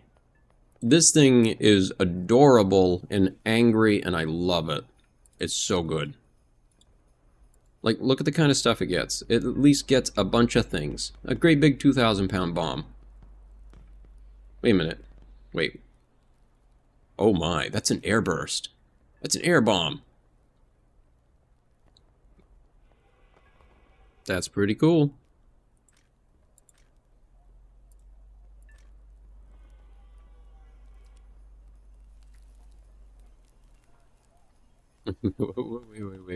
Wait. That's a lot of rockets. That's a lot of rockets, actually.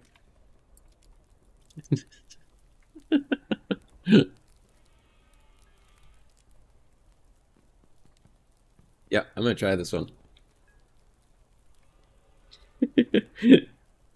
Yeah, in reality, engine would probably fail. You know, you're probably right, because flying through a column of smoke like that, the amount of soot, powder, material that would get thrown into your engine, ooh, that would be really, really bad. Yeah, that would be a concern. Because even like flying other aircraft or through areas that have had volcanic activity, even if it's spread through the atmosphere, it becomes dangerous. Increased maintenance and everything. Destroy a base with rockets. That's right, you can do that. I see people do that. I should just do that. That might be the easiest way to get some points for this.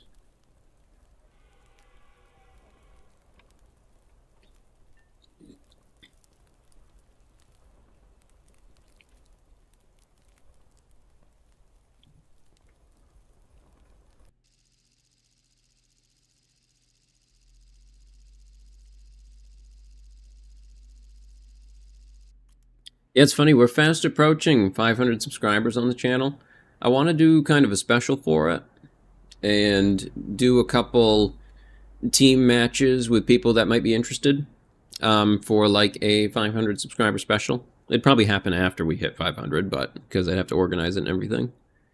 So anyone that's interested in that, just kind of let me know in the Discord and the gaming channel. Oops, I just forget, I got rockets on this. Let's go.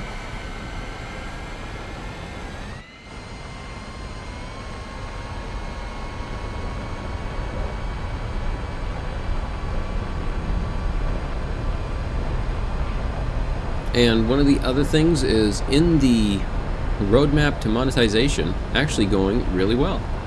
I'm about to hit for memberships, you need to hit 500 subscribers and 3,000 hours of accumulated watch time. Currently, I am at about 470 subscribers and 2,100 hours of accumulated watch time. So it's going pretty good.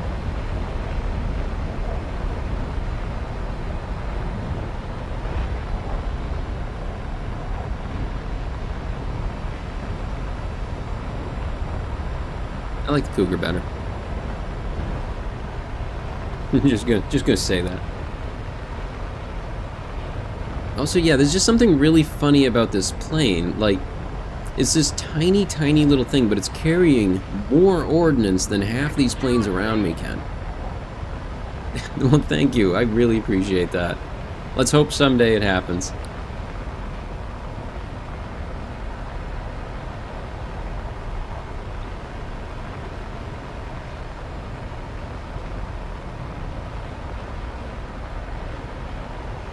Just like making my wings dip a little bit. Looks like it's dancing.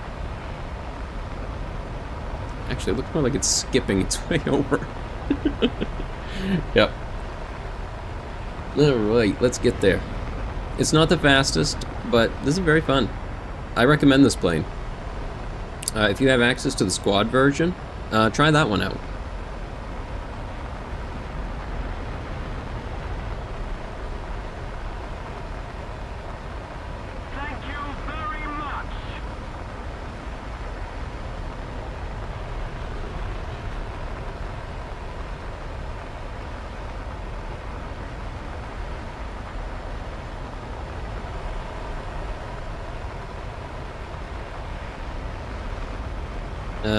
No computers.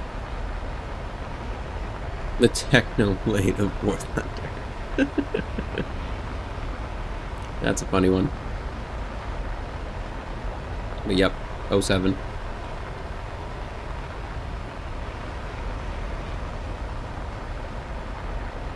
I'm not completely certain. From what Major was saying, you have to be in a squad.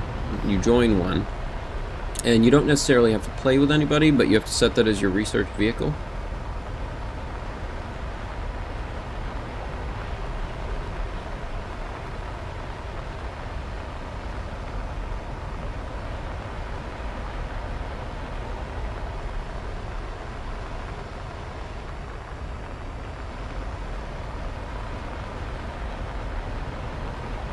Maybe it's like the Avatar. The next one appears. And then I'll meet an untimely demise. And then the new Avatar appears.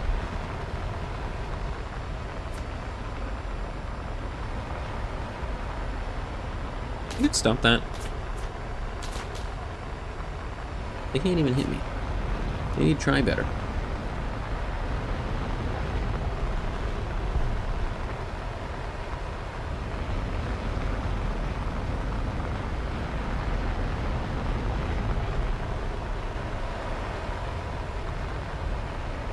Alright, let's see how this goes.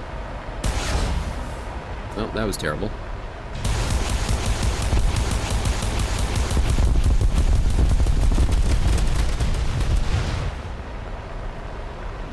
You know, I think I might want to set up my salvo button.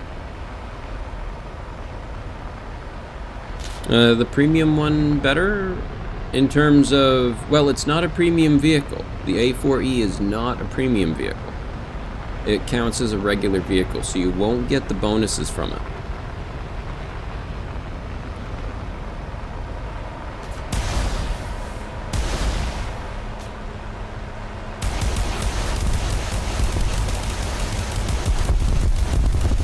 Hey, I got it. I did it. The enemy's getting closer to victory.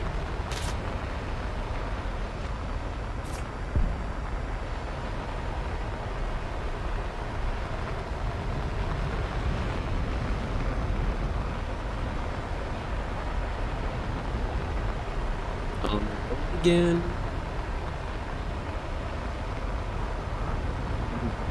Again. Flying places that I've never been. Talking to people that I've never met.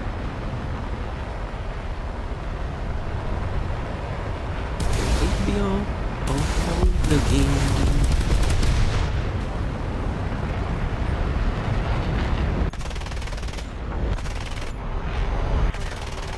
There we go, got it. Yes, the squadron vehicles don't get premium bonuses. Kind of like the blue vehicles on that side of the lineup, they don't get them either. It's the only reason I haven't been using my Tornado that I have in my inventory. Otherwise, I'd probably be playing Germany every so often. But it's not a premium, and until I have more stuff leveled up, it's just not worth playing with it, feels. I think he's got him. Okay, he's got it.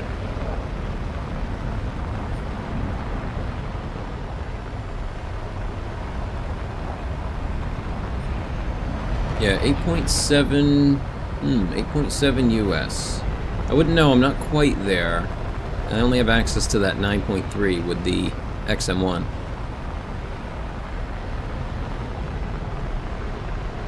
Oh good, he dead. That works. I'd prefer it that way.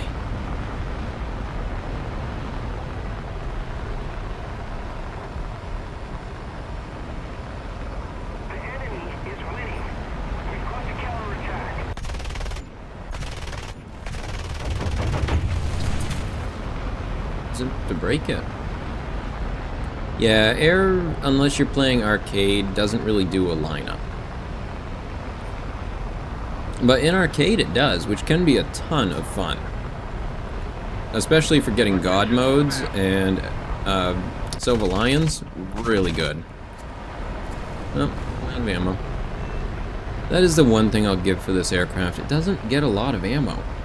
At all. You feel like you get a sip of ammo. That's about it.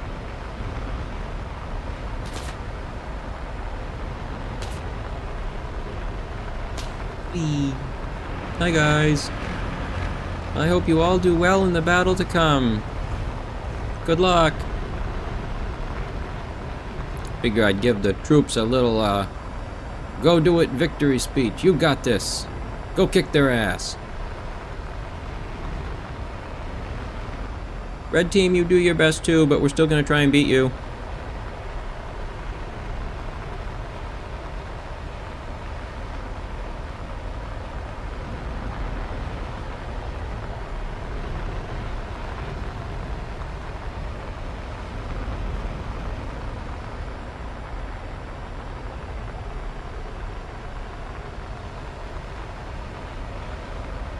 Is there a closer? Okay, there is a closer one. This one that they're all at. Oh, 300k more to go. That's exciting. You know, that's 100k closer than you were before.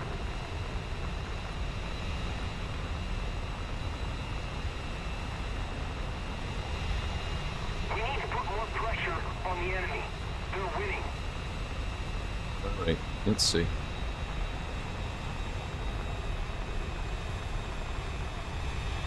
I do notice sometimes just using combat flaps is enough to help me drop my speed.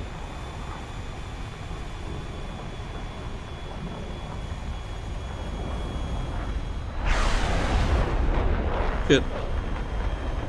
Almost hit a little too hard. Hey, air effect, let me down, let me down.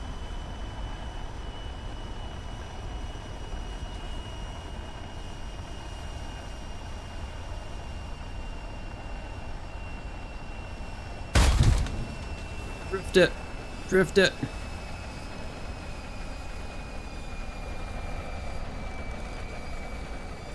Nailed it.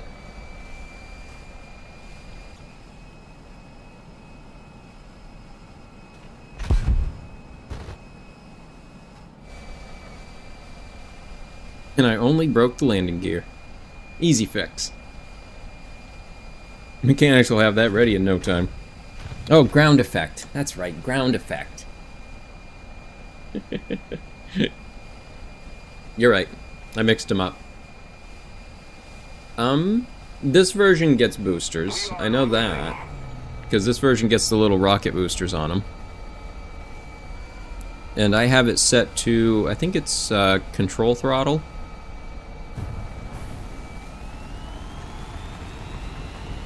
I think some people keep them until they're in the air to kind of let them get a short boost when they need to, but I'm not sure. Yes, what's up?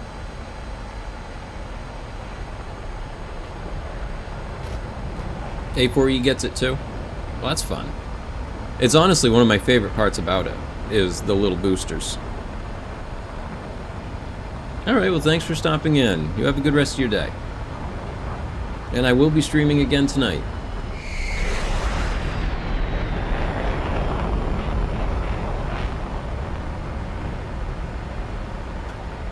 There's one left. Wow, they managed to get 3 though. The good player.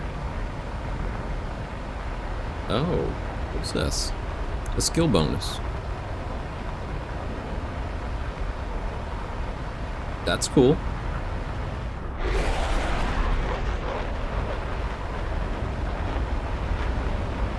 You wait until you get to 400 and then activate them to climb. That's not a bad idea.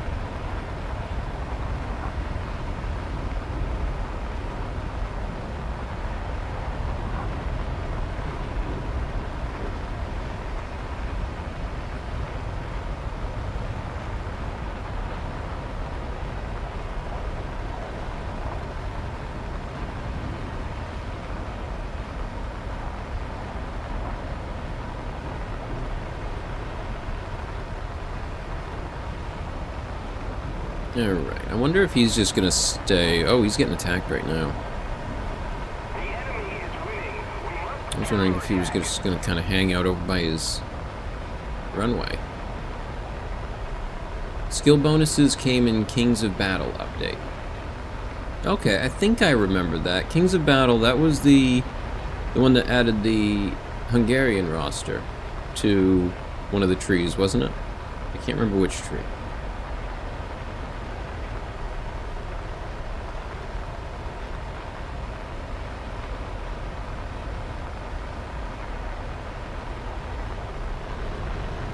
Was it that one?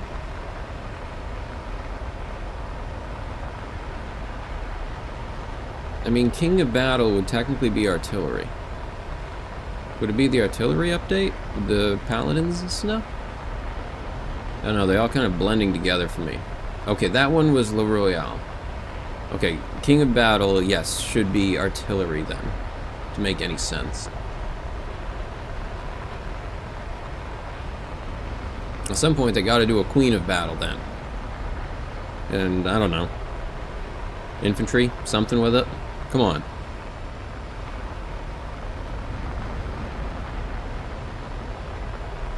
I still want to see the infantry carrier vehicles have infantry in them. That they can just kind of drop off as an ability, and then they fight in an area for a set amount of time.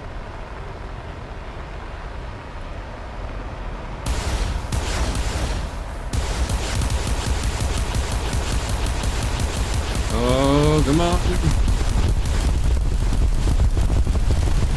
Oh! I did it. I got it. I died, but I got it. 2 base destroys. I may have crashed, but I won.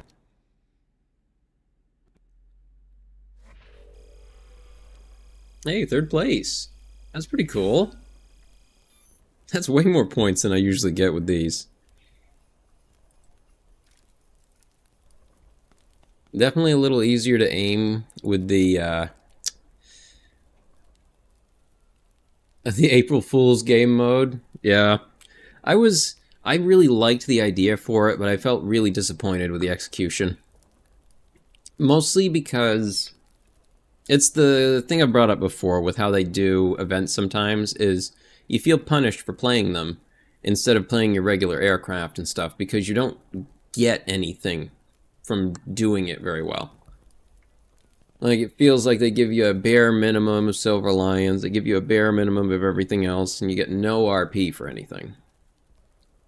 I just wish they would kind of let you pick a tree you want the points to go into, and just let you get some points. Come on.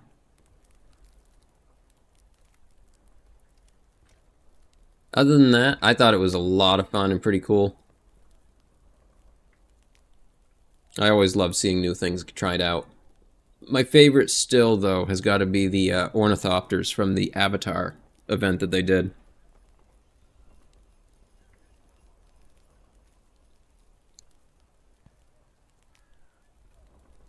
Fire bombs. 1,000-pound fire bombs.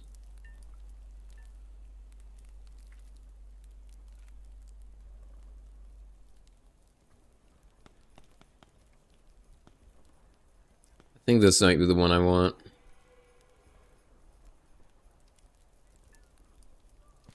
I think that one will help. Keep me alive a bit better. New boosters? Yeah. Yeah, I'll go with that one. This thing's got some good turn to it. I wouldn't mind adding more turn. Have I not gotten anything for this? Getting close. I want to do another match in this.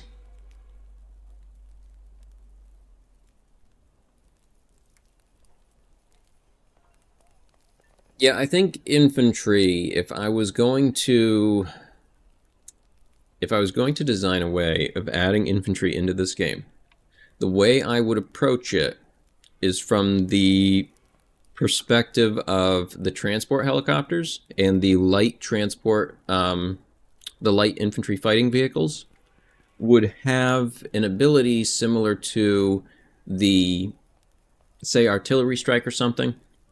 But what it might do is you stop the vehicle in a spot, you hit the button, your infantry piles out, forms a defensive perimeter around the vehicle, either goes to various corners to give peek around, and you can't move until you recall them.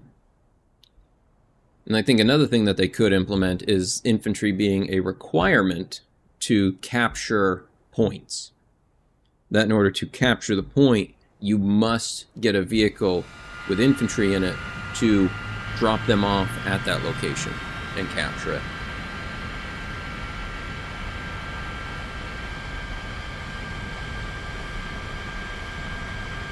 That would be one way you could approach it, and there's 1,000 other ways that could be as well. The best option would be to look at all of them and then pick and choose what'll work best.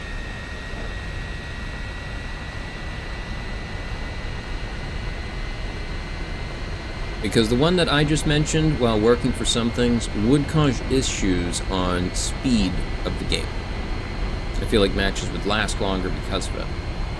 And that isn't necessarily something that they want to aim for. But it could be something that might work well in, say, a simulator mode.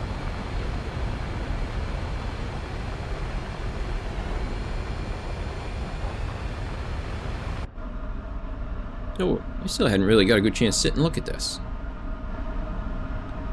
Rocket to be fired. What is that? That is, I think it's supposed to be a 3D model, but it looks like a sprite. The resolution in here leaves a little bit to be desired, not gonna lie. I'm not even sure what that top word says there. Warning? Maybe?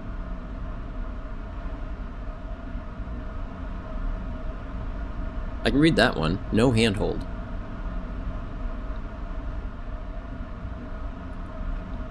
Yeah, they need to, like, go back and upgrade some of these. The textures on them, not the best.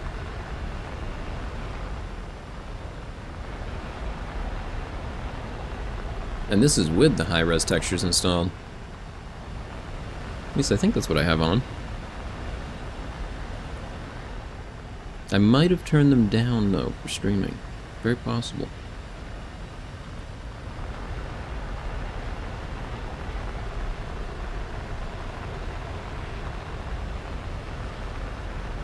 somebody.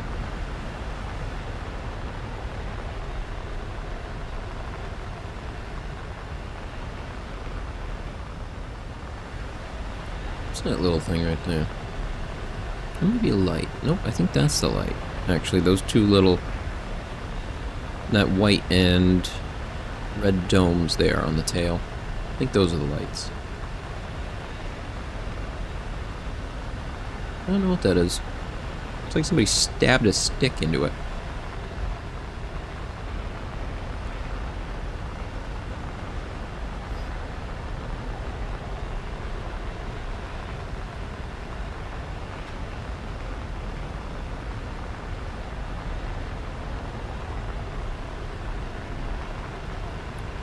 With the boosters, you can accelerate straight up.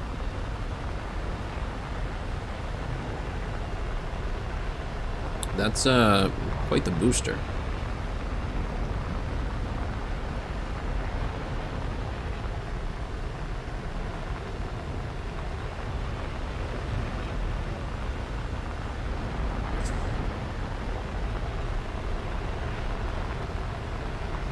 Samuel. I'm coming for you, Samuel. Come here and fight me.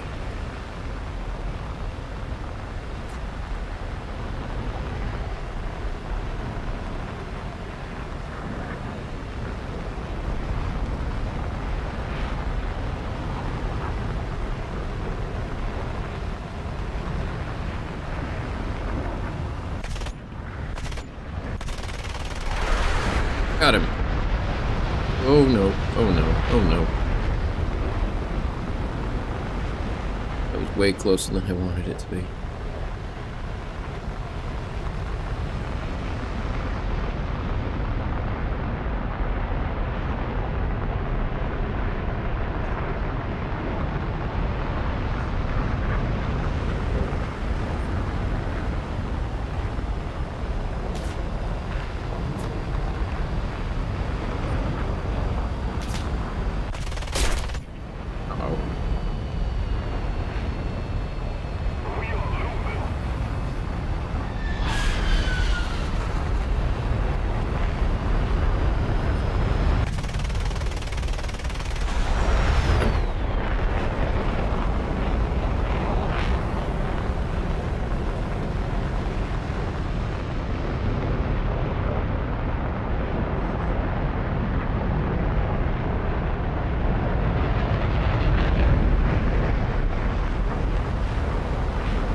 He's gonna live.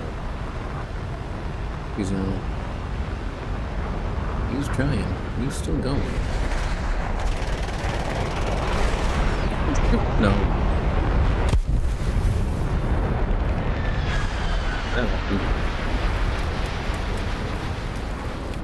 Crash and a death.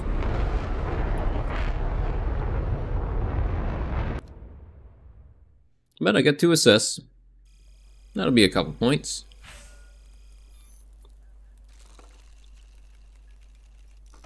What are you giving me? Nothing.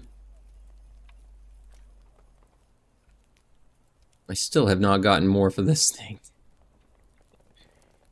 I think at some point I'm just going to hop in my F-16 and go get them.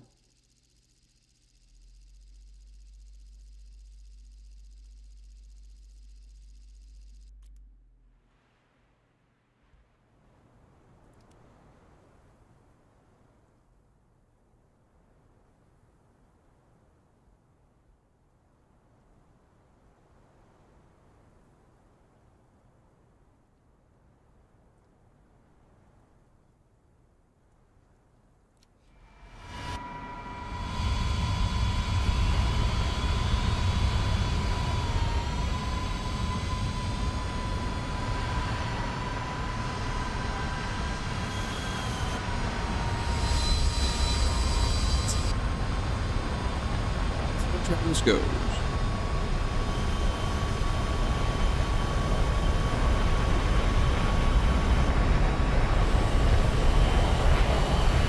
I think this one I was researching the engine for.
Get my sparrows selected, and let's wait to waste them and then die with doing nothing.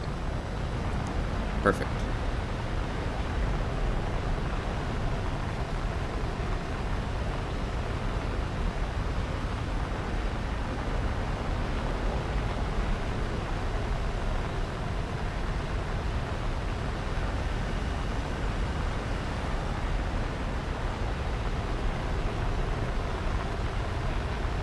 Is the 104A good? You know, I'm actually not sure. It's one of the ones I never really flew. I went to the F80, and then I skipped straight to the F5.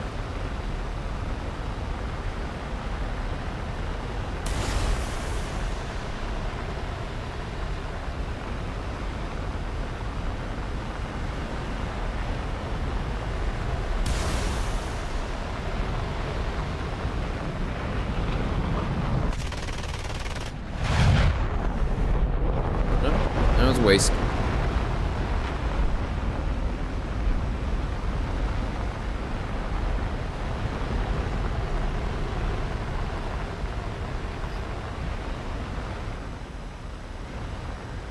Where'd he go? I don't even know where they went.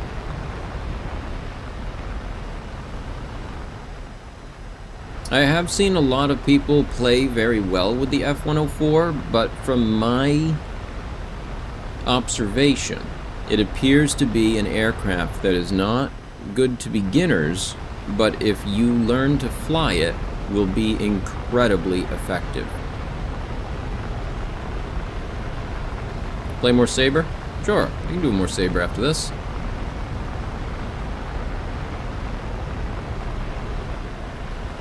He's getting chased. Bruce! Bruce, look out behind you! Bruce! Bruce! We left him alone. Oh. No, he didn't.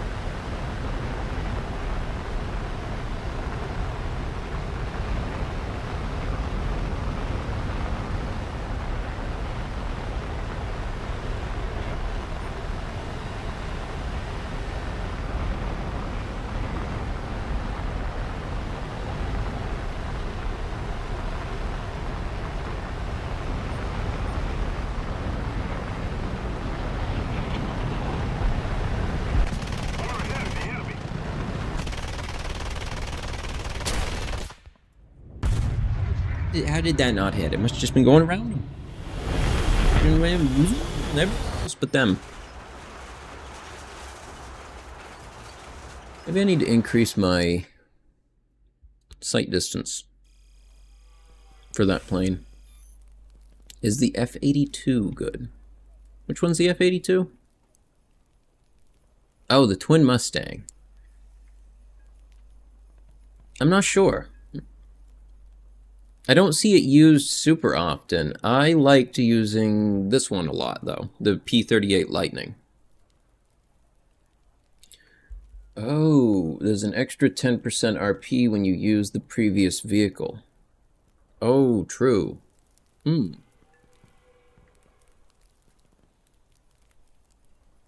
Okay. But yeah, in terms of rank 4, I would say the vehicles from here that I ended up using would be the later F4s.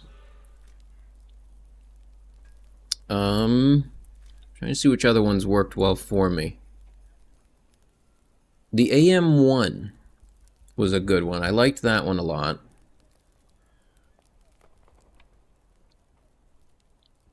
But the F82 was not one that I used.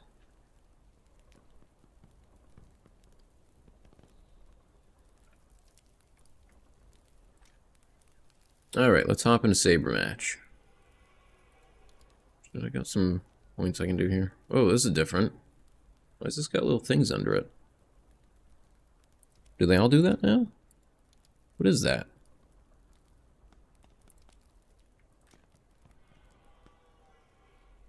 This one I do have upgraded. That's weird. I don't recognize it. You know, sometimes I do seriously think about just dropping some points into here. Help me get a few of these up.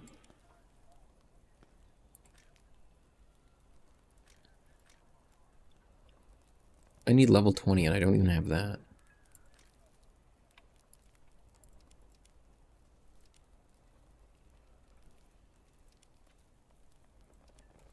Yep. Although I guess I can just do it the way I was with this, is just play more vehicles from that tree. So that I can level up the crew at the same time. Makes more sense.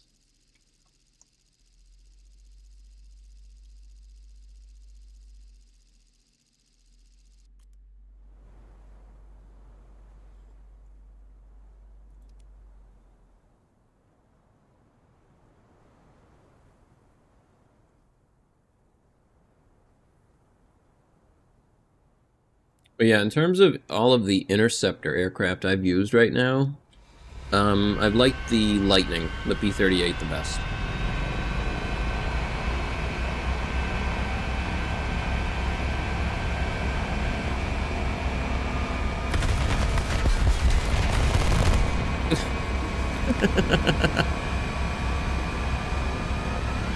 Not gonna lie, that was pretty funny. Why is there a Tupolev 4 on the ground?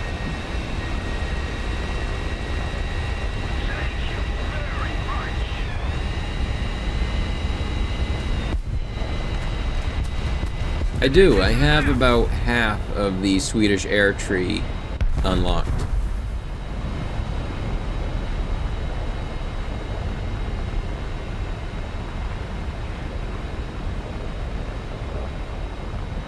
Yeah, my 3 highest air research are the US, Japan, and Sweden.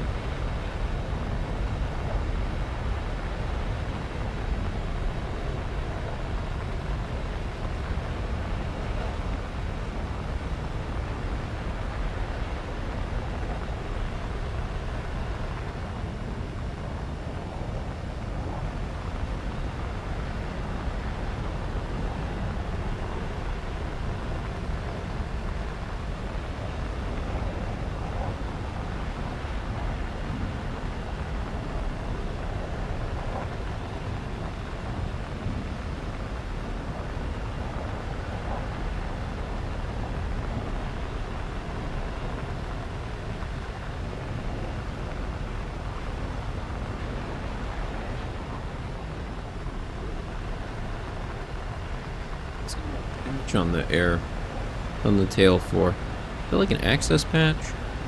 It looks like an access patch. Access panel of some kind.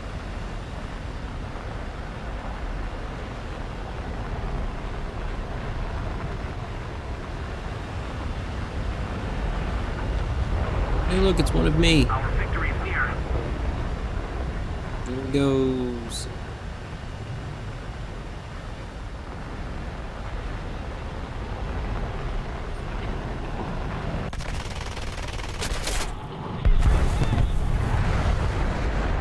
got some hits. I don't think it was enough, though. As it wiggles to death. Oh, somebody takes him out so I can at least get the kill assist points. Come on, guys. Come on, shoot better. Make Derek suffer. Well, not too long. Just take him out.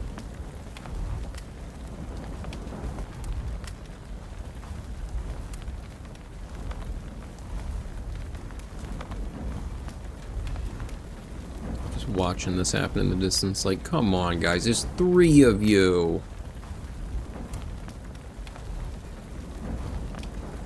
So, yeah. Come on, I want to see if I can even get the points. No. What the hell? I think he jumped. Because apparently Derek was lame like that.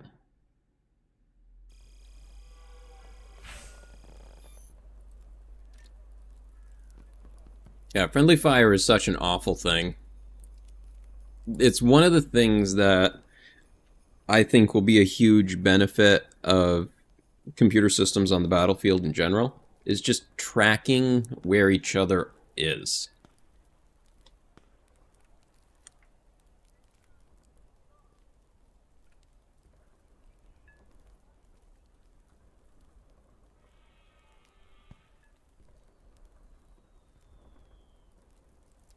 I think I want the compressor. Alright, belt. Belt for it. Tracers? Tracers. Yeah, tracers. Give me that extra flame damage.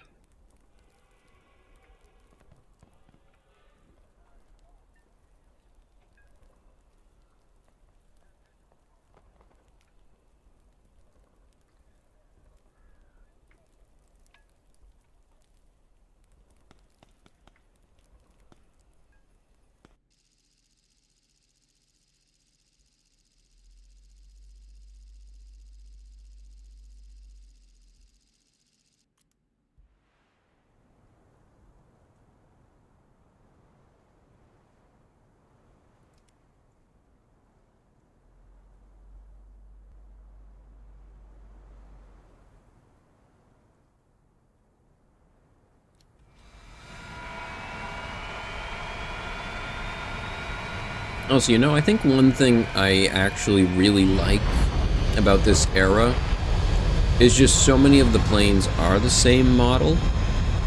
So you get a better feeling of taking off as a flight of that vehicle. Like, it looks like half of the vehicles in this match are F-86.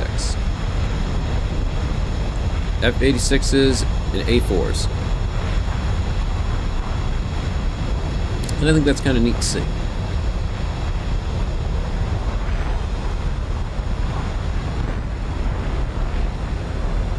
Oh, teammate.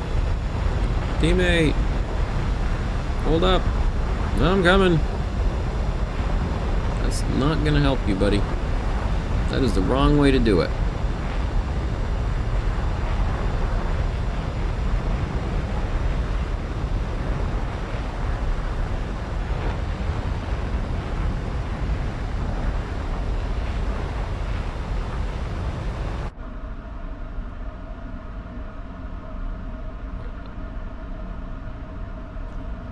Great big line in the center of my window.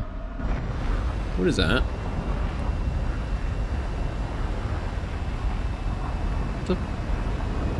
There's nothing there. What is that? Why is that there? It's like the crease in the glass.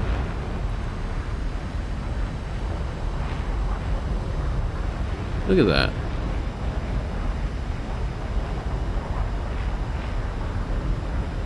When I go into this mode,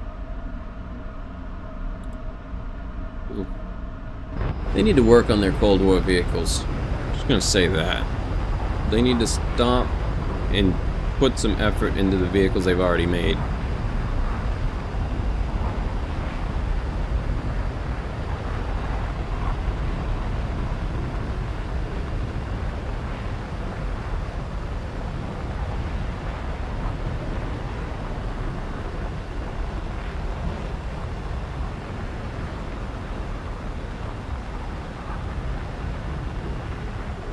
I think one thing that they could do, in all honesty, if they were to just be open to allowing players to update these textures for like the cockpits and stuff, and then create a formal process for accepting them into the game, so that it's not just a custom skin, it gets added as the actual skin. And I know they have that for the things like the custom outer skins, but let the players fix these things too. You've got enough people obsessed with details on military vehicles that you need to take advantage of it. And they would love to help because they want to play it with accurate details. So come on, for that one Gaijin employee that watches me. Come on, guys.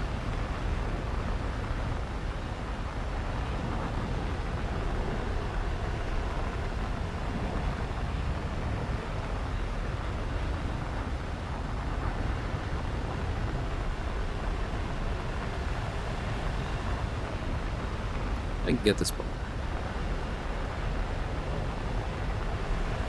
I think he's just trying to go higher.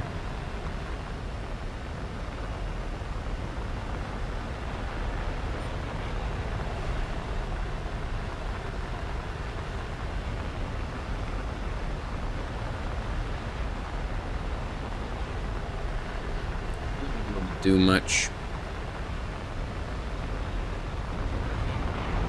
Yeah, not worth it. I'm just gonna have to dive and head back down. That's always be a fun idea. Worth a shot.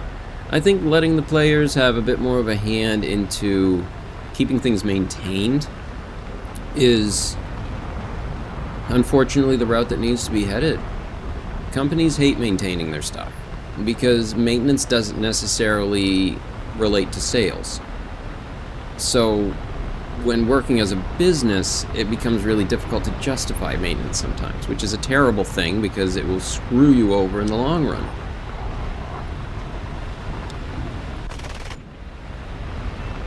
Nice. Slow down a little bit. Tear my wings straight off. But yeah, I think taking advantage of... taking advantage makes it sound wrong, but utilizing the passion of your community to aid in maintenance, not to take it over, but to aid, is, I think, a smart way to go in this day and age.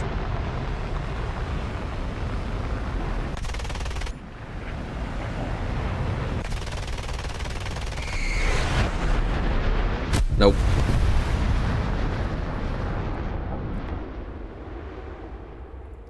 He baited me. I fell for it, and I smashed straight into the ground.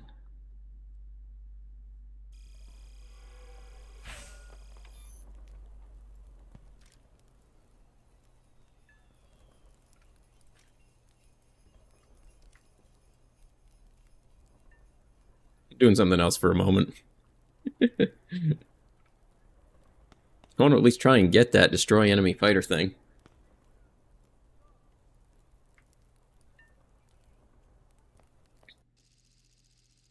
Oh, that'd be a good idea to do it too.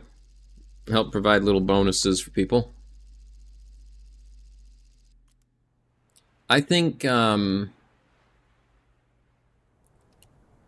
feel like the premium time one would be a good one, personally, because I think there's a lot of the community that doesn't really get the chance to play with premium time, and so I think offering more rewards that give premium time would be a really good thing.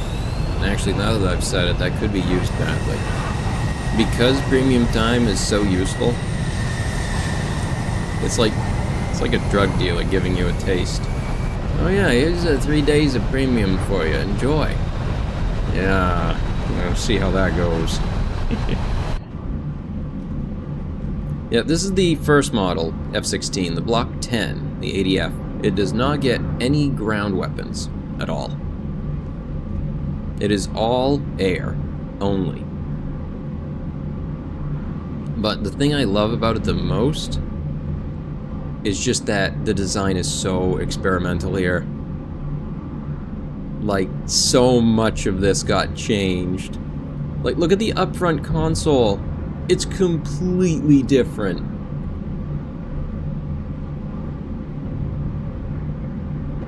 Also in this one, they have a monitor down here, which is something I really wish they would do for the F-16C and DCS. Because it needs it. There's nothing useful down there. Put a screen.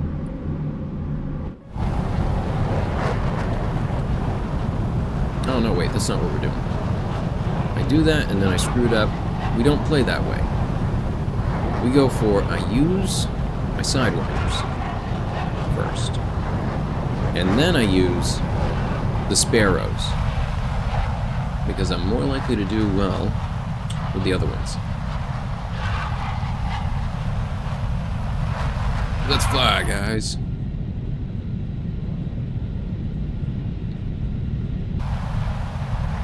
I have some other complaints as to the accuracy of the different F-16s, but mostly comes down to this one is great, the snoot is good, good angle, good size, good snoot.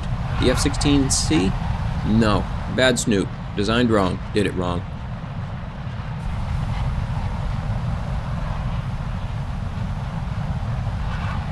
The F-16 snoot is not as droopy as the A.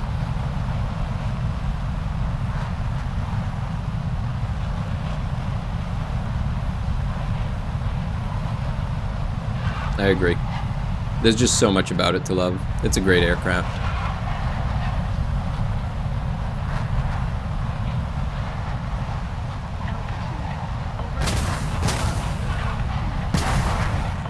Uh-oh. I think I dove a little too high. Yep. I dove too hard. I don't think I'm used to flying that right now. I think we're gonna have to do another one. Nope, it's gonna punish me. It says, no, you're not allowed to right now. Alright, we'll go do this again.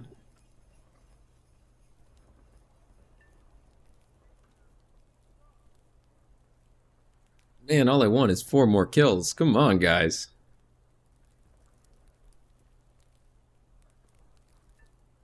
I feel like I know I would do better if I played aircrafts that I actually have spaded, but that's what I am doing. I'm playing the Sabre.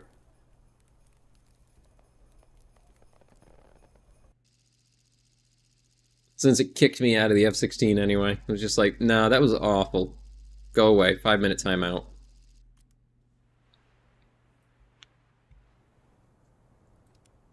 Actually, I'm going to adjust this. 300 has not been working for me with this aircraft. I think I'm going to set it to... I'm going to go with 6. Well, now that I've said 6, I'm feeling like 5 is going to be the sweet point.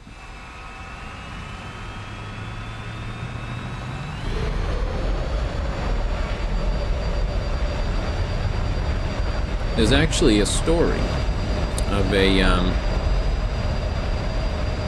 aircraft in, I believe it was either World War I or World War II, that the pilot set their convergence range for their machine guns to 50 meters. And that's it, 50 meters they set their convergence range to. And they had one of the highest successful combat rates. And the reasoning the pilot had was, I'm less likely to miss if I have to be that close. And it's just like, yeah, you right. I can't even imagine. You're setting it at 50 meters. You can do that in the hangar. Just firing it off at targets at the end of the hangar. World War II. Adolfo Gallant. That's pretty cool. I think it's a great story in terms of what you think might be effective isn't necessarily always the most effective way. It's a great example of thinking outside the box.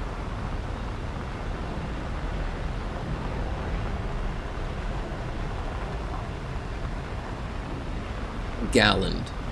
Adolfo Galland. During World War II.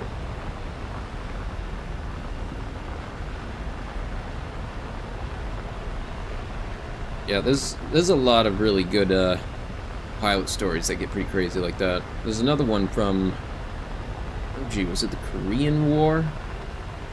The guy that got hit in like every single limb and still flew like his mission 20 hours and flew back like bleeding from every limb. Oh, okay. Adolf Galland.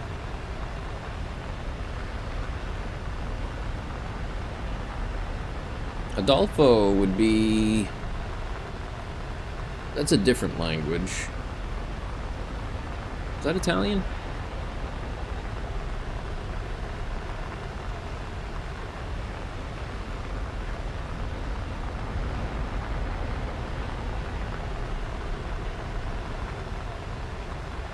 Our victory is near.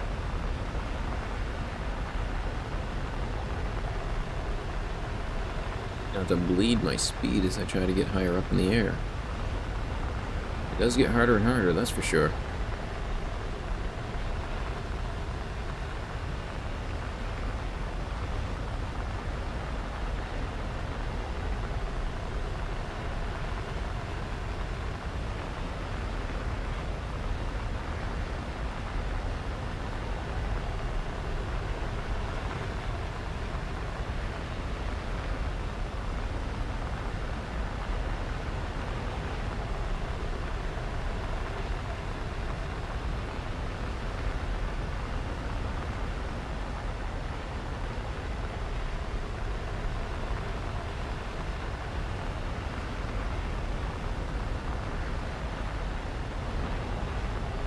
Nope, he's too high up. I ain't gonna be able to do anything about him.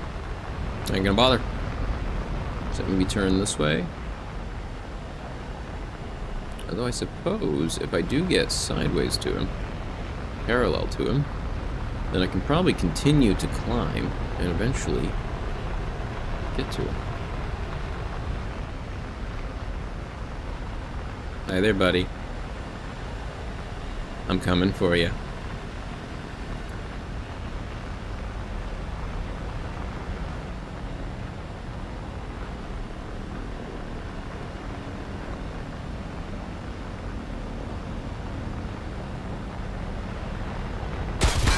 Nope. Nope. He got me. He got me. Good shot, buddy. Adolfo is Spanish-Italian.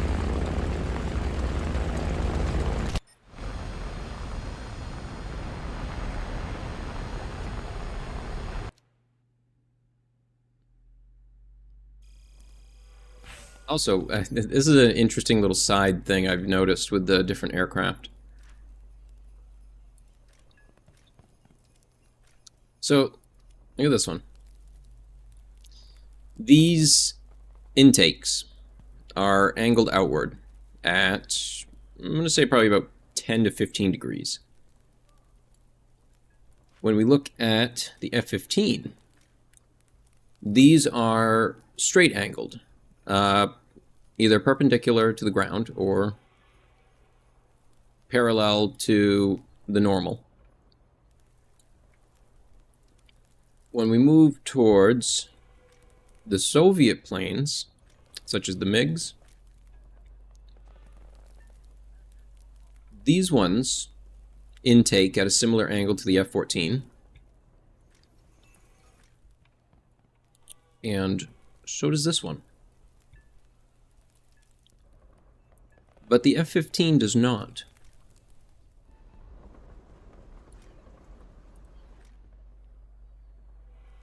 Makes me wonder what helped that design decision.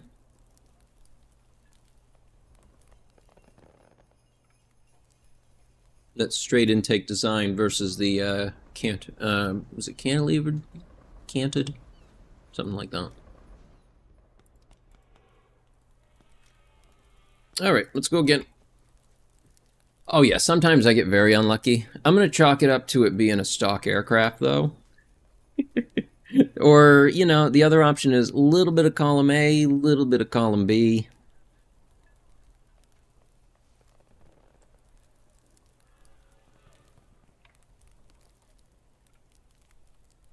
I have both amazing luck and terrible luck.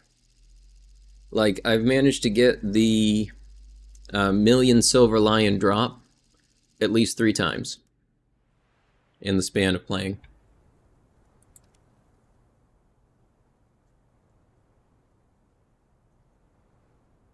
And then at the same time, I can just have awful luck sometimes. Although, weird things that I've noticed, and this is one that I'm going to let everybody know before they start doing any of the little events where you pay to buy the little key in the chest and then open them. Never open them all at once. This is my reasoning. So, during daily restarts, the daily restart resets the daily seed, the random seed generator that gets chosen for how the game handles randomness. If you buy one and use it on the day, and it's not good, don't bother spending any more. Just buy one the next day. Wait for the seed to restart, try again.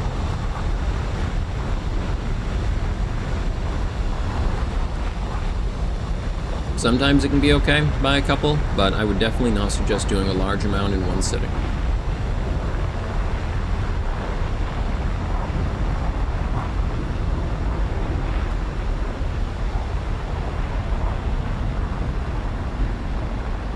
You can kind of see this in any game that makes use of a chest system in that way, or a draw system, cards, whatever thing they use for their mechanic, a gotcha mechanic or whatever other kind, because they have to pull their randomness from something, and that something needs to be reset at certain intervals, or else it becomes guessable and predictable. And because of that, you can kind of move things in your favor by only buying 1 or 2 a day and waiting for the seed to possibly restart and reset itself. Because I notice when I do that, I get much better luck in some drops and draws than I would if I tried to do it all at once.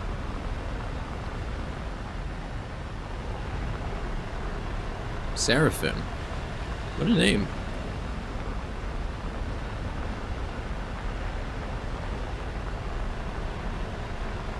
And that's from my observations in other games as well. So War Thunder might be built a little differently because they don't do those events as often as some people do. Their system isn't as built on it. But I imagine they're using the same rules.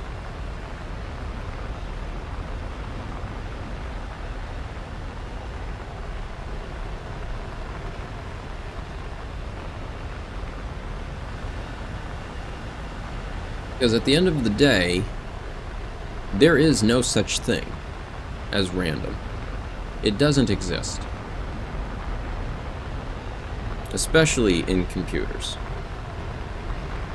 Random just means we don't have enough information to know what happened. But all events have causes.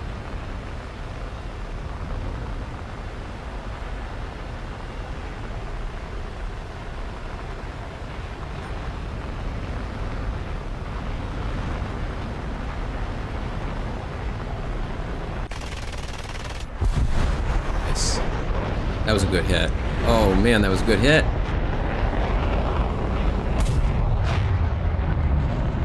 Oh nice, he got his bombs in. Good for him.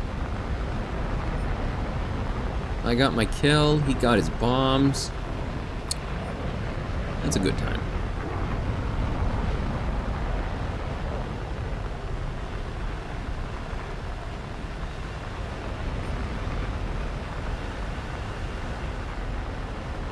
It's not really rigged. I wouldn't necessarily call it rigged. It's so much as our best solution to the issue of randomness. So, when I was in college, I actually had a person who, in my classes, who their final project was to build a random number generator. And they ended up with a massive research paper on the subject because there really is no way of doing that. And the more they explored it, the best you can find is best solutions for it, and that's about it.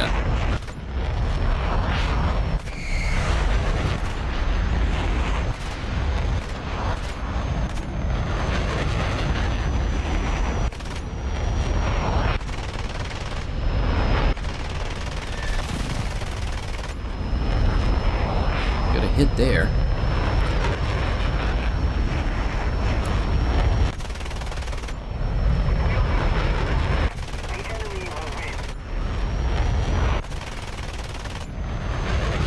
Alright, got him hit again. So, like, the project that he did was the easiest way to generate random is to, and I'm not sure how many will remember this, on your television, older televisions that used a antenna, when you turn them on with nothing tuned in, you get the static, the white screen fuzzy static. That static that you're actually seeing is the background radiation from the creation of the universe. Yeah, wild, huh? But that's what you're looking at when you see all of that fuzz, that wild haze on the screen, that white noise that occurs, that is the background radiation of everything that happened in the universe. And you can use that to create random numbers from it, because it is the most random source we know of at the moment.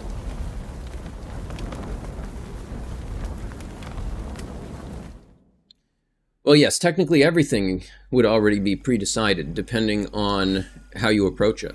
It's like, well, here's a real fun one I love bringing up. There is more evidence for a lack of free will than there is evidence for it. Your brain already decides what you're going to do before you have functionally decided to do it.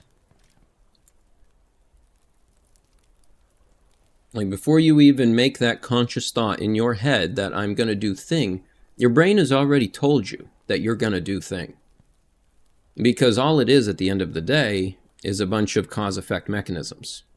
Logic systems that act on sensors from your body, interpret those sensors and signals, relay it through different parts of your brain to compare it to things that have been experienced in the past, use those to process and predict what might happen, or to decide what might happen. But yeah, it's the more you understand physics, the more it kind of calls into question the whole notion of free will. It kind of becomes a bit silly. And the problem is it doesn't really matter. Like, because you believe you do, that's all you really need. It doesn't matter if you do or not.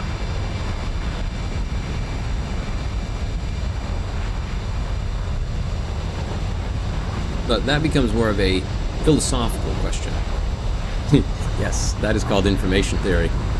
And I love me some information theory.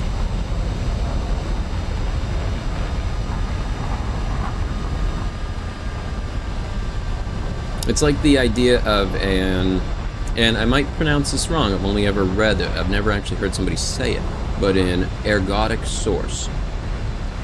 So, in information theory, an ergodic source is something that generates random information. And that's not technically true. It generates information that you can't know is going to come next. It's not true random. You just don't know what's going to be said next. And we experience ergodic sources in our life every day when we have conversations with people. They are, in effect, an ergodic source in your life. They generate information that you might not necessarily know what word they're going to say next. And so your interpretation of that needs to come as those words enter.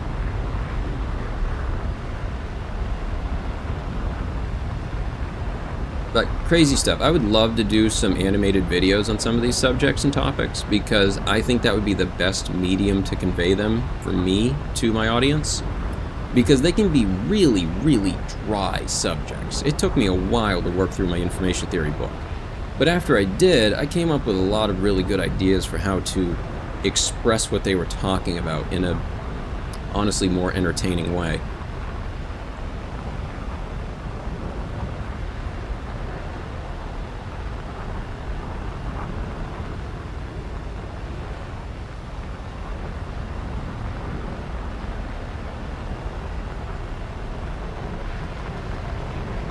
So, oh, I'm supposed to be climbing, and I forgot to climb.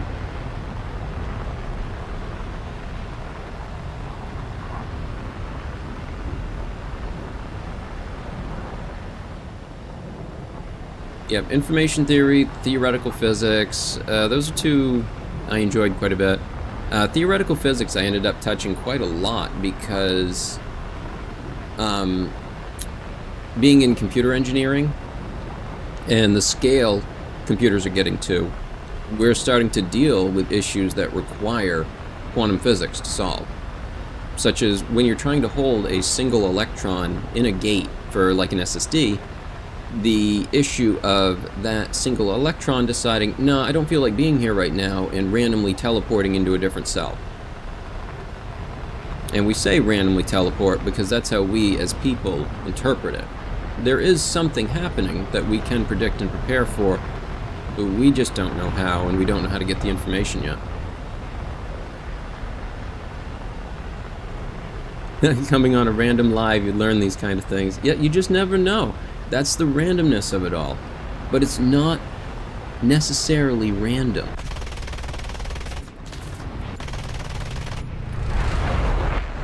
And I think that's the really interesting part.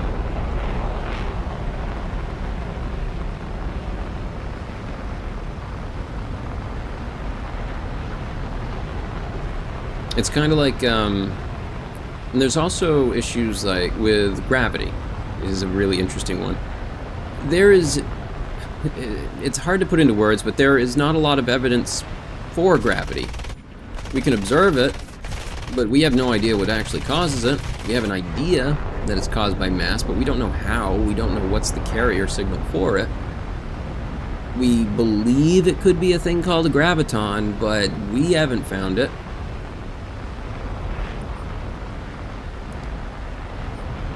But it's like there are more evidence for other things in our life that people will second guess, but when it comes to gravity, we don't really think about it. And there's less evidence for it.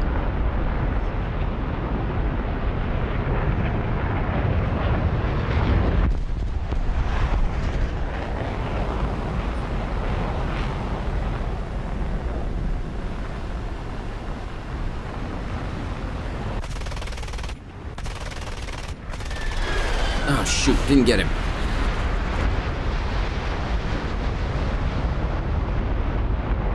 Oh, damn. Come on, I'm just trying to get a kill, man. I just need my kills.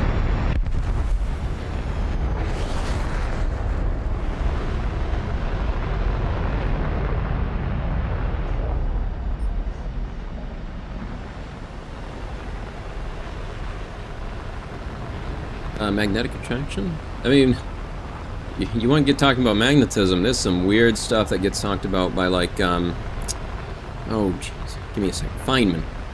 There's a very famous speech from Feynman in which he's talking about how it is impossible for you to ever physically connect and touch another person or indeed anything.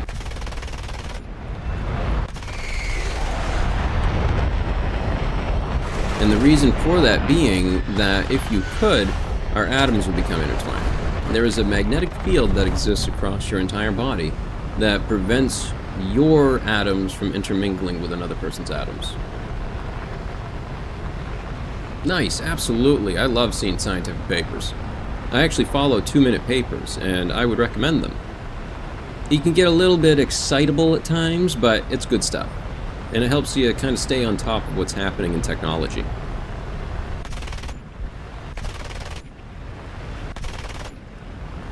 Nope, out of ammo. Whoop, I'm flying back.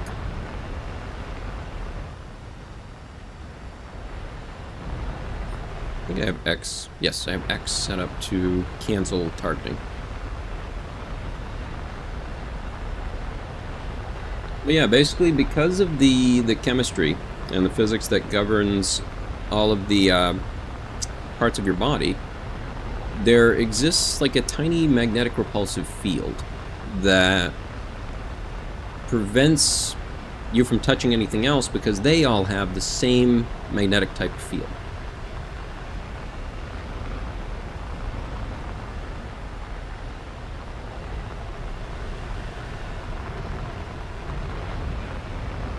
And I am paraphrasing. I can't completely remember the way he describes it, but it's very similar to that. But Feynman is a person that I can absolutely recommend listening to his stuff. And he just has a way with words. He's a very eloquent speaker.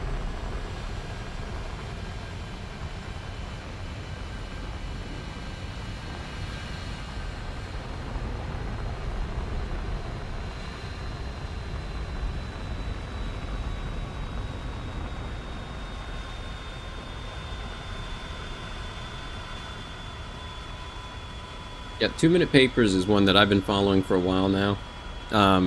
Currently, they're very much on the AI stuff at the moment, which is awesome.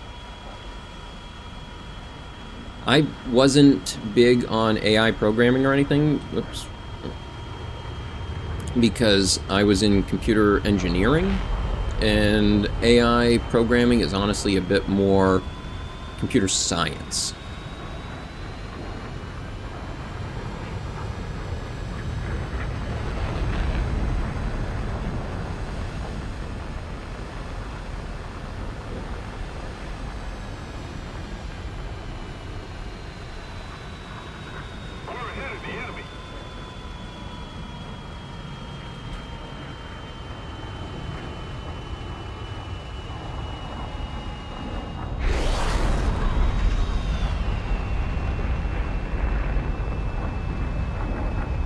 And yeah, I really wasn't interested in going into computer science. I didn't want to sit doing programming all day. I like fiddling with hardware too much. You know, give me a soldering iron, a bunch of wires, and some computer chips, and I would prefer to do that than sitting programming code all day.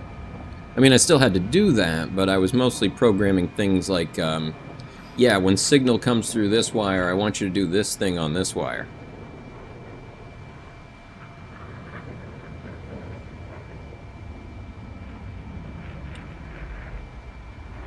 I love a smooth landing.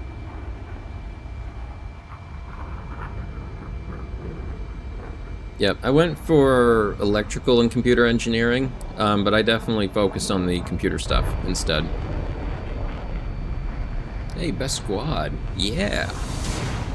I got no kills, I got 2 assists.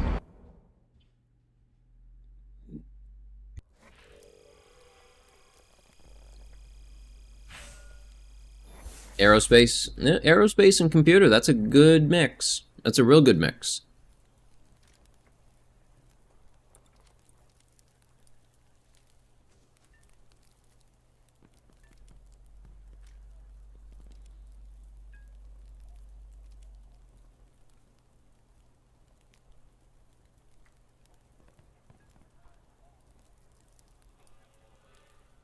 I think one of the biggest differences you end up seeing between computer engineering and the other engineerings is the type of math that gets used. So like in computer engineering, you'll end up having to take like discrete math, which behaves very different from regular math, but in a way that it feels very familiar. Because they seem really simple problems, and they kind of are, but it's more about retraining your brain on how you look at the problems. So a discrete math problem might be, if I have a collection of blocks, and I take a picture from one side of it, how many blocks are there by interpreting what you can see and what you can't see.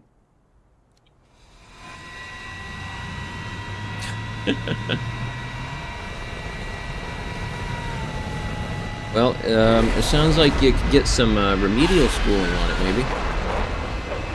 Maybe they've got an adult ed class you can take.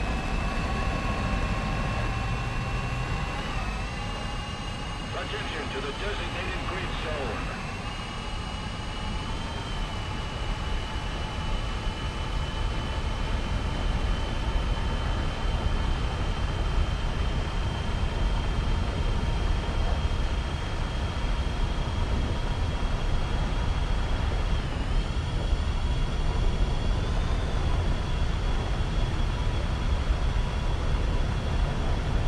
Attention to the designated grid zone. Alright, I'll have to check that out. Attention to the designated grid zone. Attention to the designated grid zone. I refuse.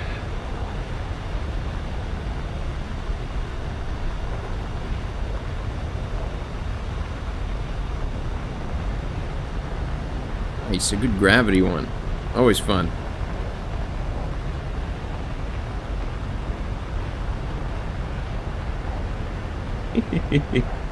It's a good one.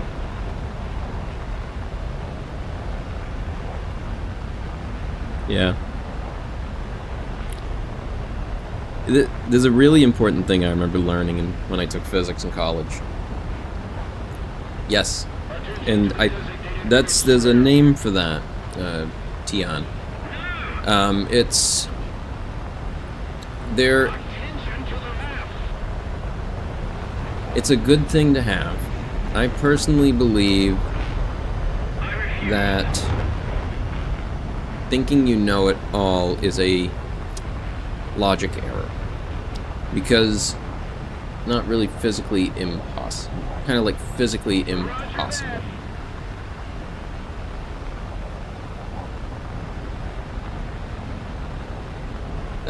Going through hormones and having a kid is difficult for everyone. Having a kid in general is just awful for everyone.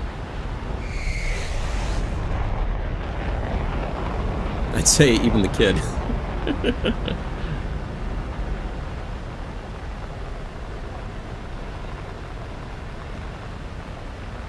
But yeah, it's not a bad thing to have, where you want to keep learning, and as you learn, you realize the things you don't know. But every bit you do learn compounds with everything else and gives you this wider ranged view of all of it.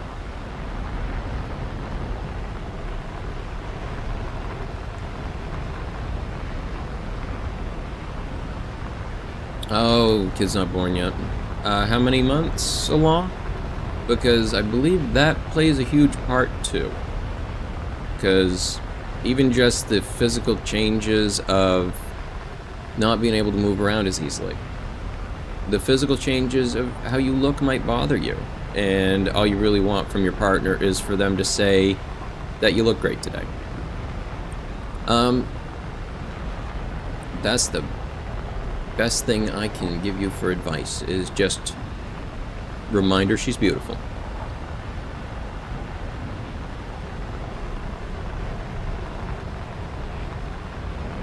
It is. Thinking you know everything is arrogant, but it is a very common cognitive bias. Especially in people that have been in a field for a long time. They can get very set in their ways that this is the only way to do it.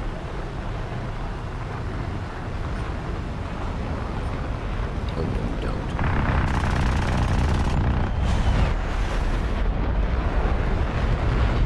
That's what I thought. You leave him alone.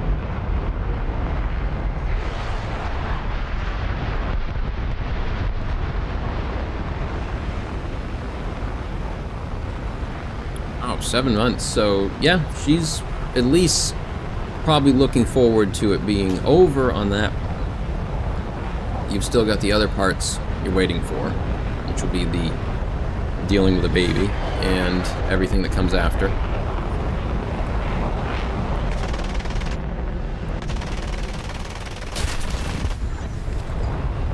we go. Now this one's going more like it. And peace out to you as well. You have a good evening and a good day. Oh, said Ed. I think I did get one though, so that's pretty cool. I think I got one, maybe an a kill assist. Well, that's good then. If both of you are on board, that I think is one of the most important things. When having a partner, it's really important that you feel like a partner in it. That you're in it together.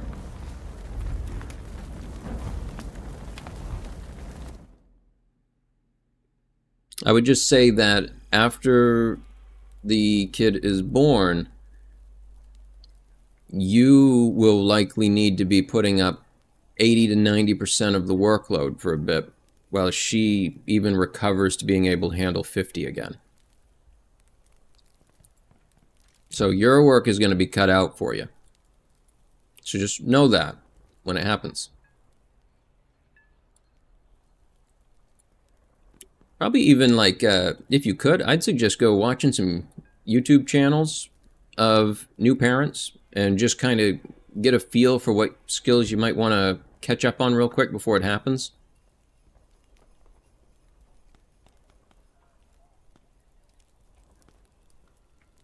Because it can be very overwhelming. That's what you plan. That's a good plan then to have.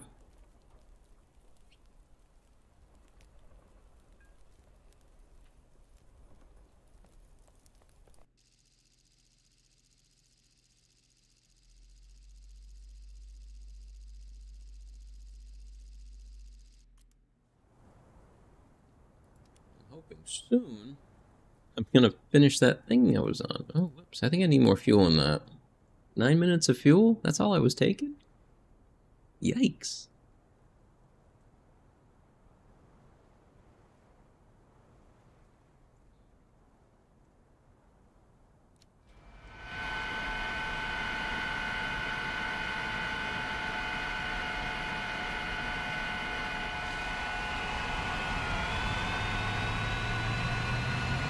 Come on, Eric.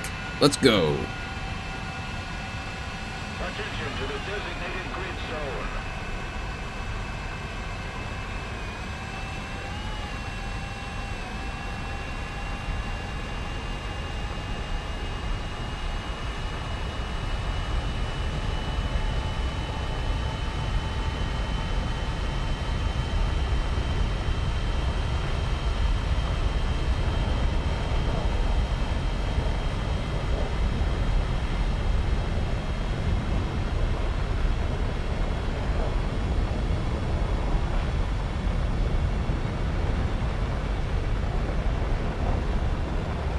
Really need the updated engine for this.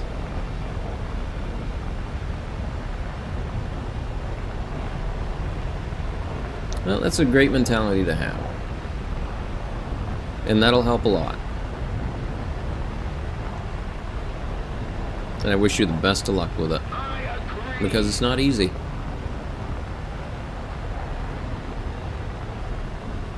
But I think if you go in prepared, it doesn't have to be difficult.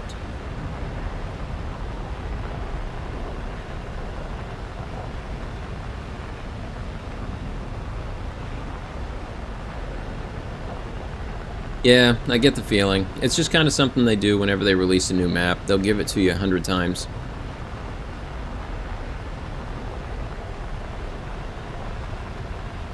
Nope, I don't. I'm not planning on having any myself.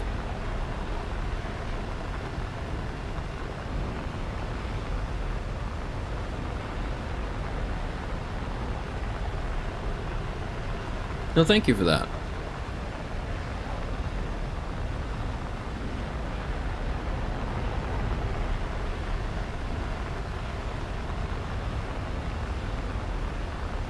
Because of, I would say,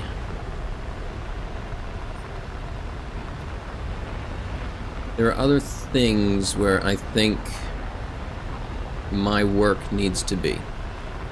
And I don't want to put a kid in the position of being picked between what I'm working on and them. I just don't feel that's fair to them. If I'm not able to give 100% to them, I'm not going to have them.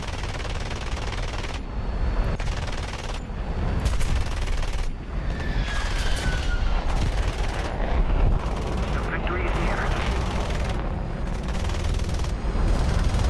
If I could hit him.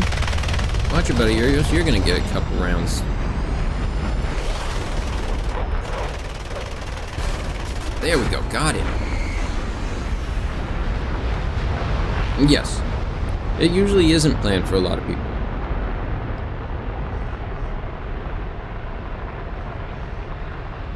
Sometimes you gotta take precautions, though, if you want to secure that kind of living. Because, personally, I feel like I would rather go into building something else and using anything that I acquire and accumulate to help a larger amount of people than just myself and my family. I would rather be the kind of person that dies really wealthy and then just leaves the money to everyone.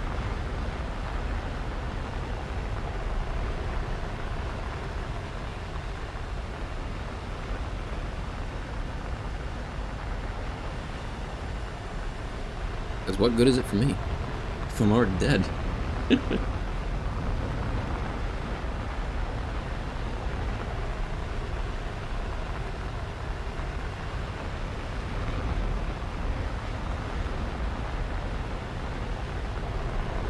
I don't know. I just don't really think settling down is going to be a thing that happens in the future very often.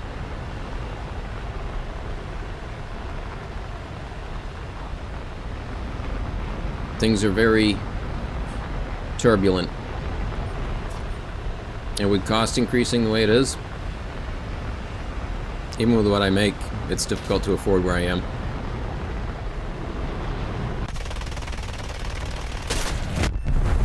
Did I get him? I thought I saw it pop up and say I got him. But I don't think I did. But yeah. I think also just with my ADHD, I would be worried about just not being that great or being very absent sometimes. That's fine, of course. Go play cards with your mom. Absolutely. I'm almost finished for the evening. Or for the day. And then I'll be back for the evening. I wanted to finish this. Let's see if we can.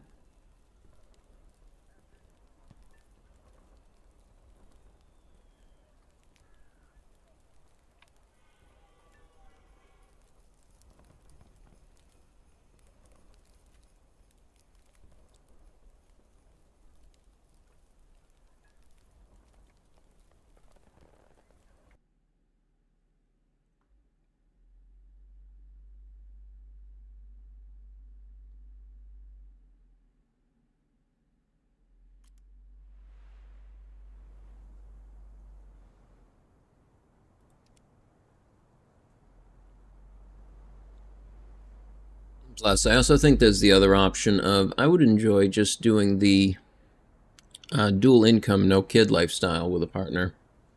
And just doing traveling more, doing more work with others, that sort of stuff.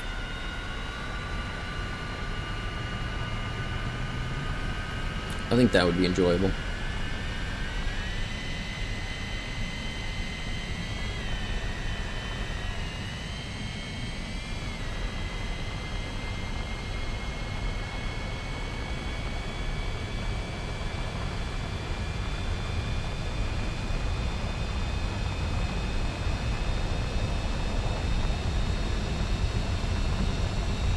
Hey, different map.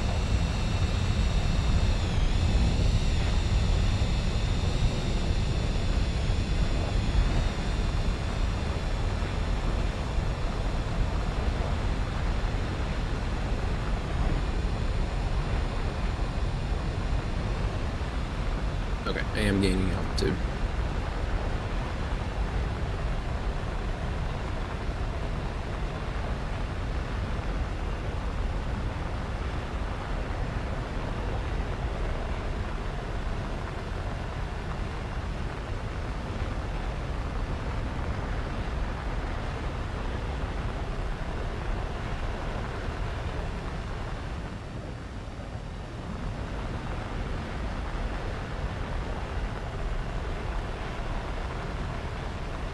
To be fair, this is still one of the new maps, I guess.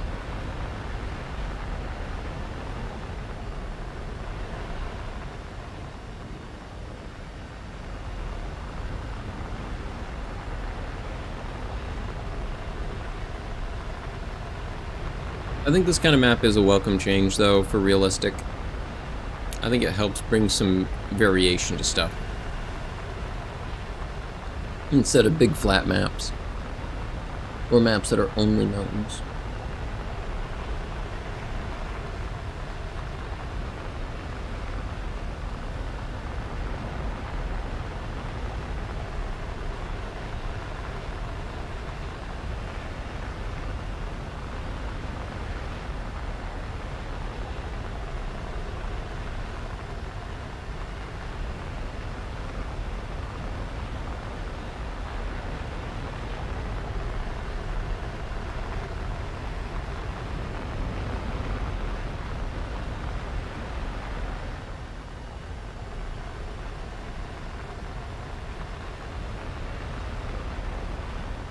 That's one of them things I'm hoping AI is able to fix.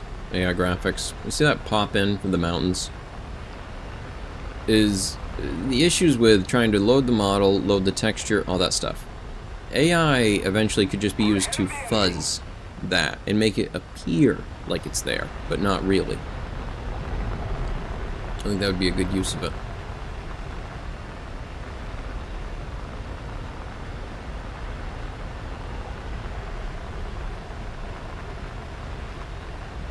Oh, I didn't notice that little lake in there. That's cute.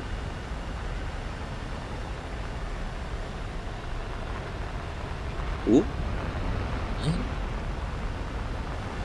I see you. Oh, I see you too.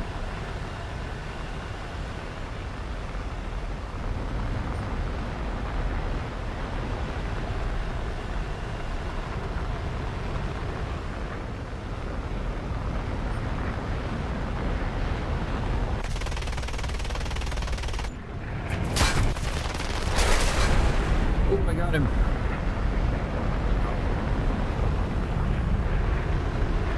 Time to get out.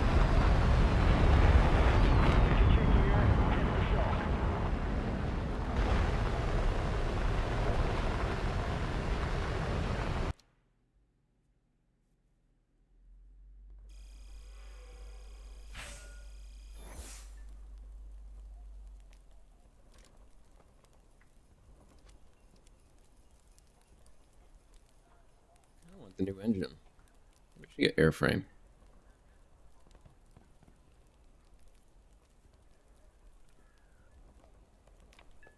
Yeah, I'm gonna go with engine. I want that speed. Alright, one more. Just need one more kill.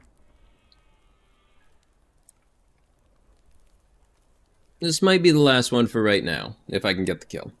We've been 3 hours and 10 minutes now.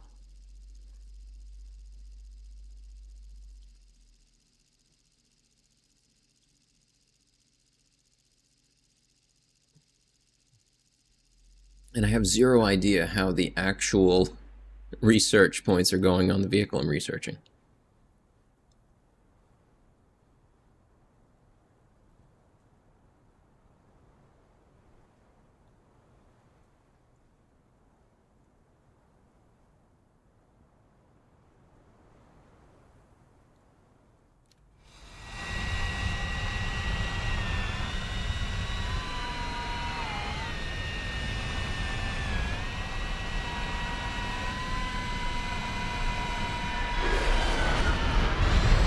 That's one of the planes I like a lot.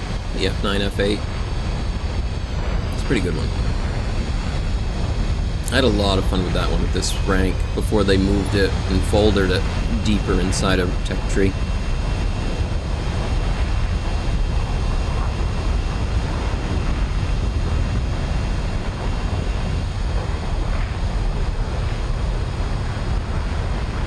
Hey, you're under 200k now. It's getting there.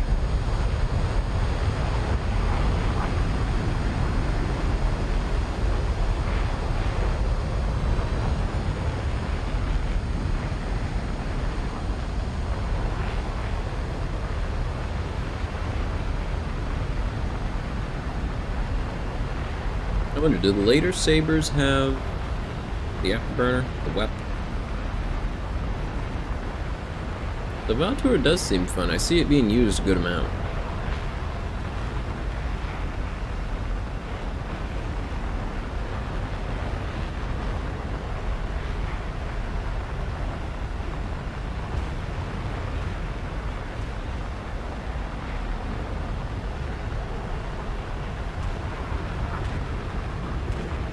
I'm interested in the Kiowa 200 for similar reasons. In the Japanese tech tree. It's a tiny little gremlin of a vehicle.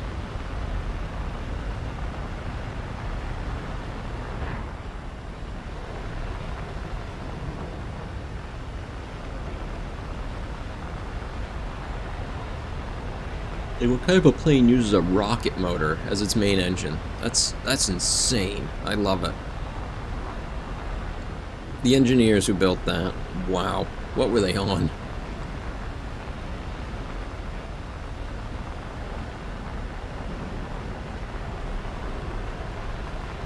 Studebaker, US-6. A couple 1,000-pound bombs dropped on some.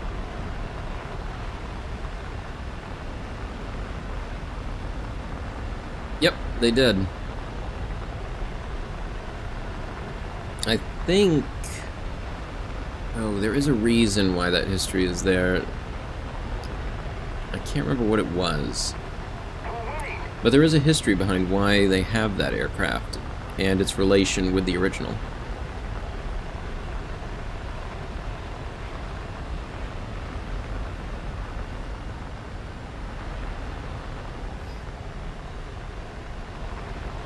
Yeah, definitely not what you'd call the safest plane in the sky. Pretty sure the safest planes are on the ground.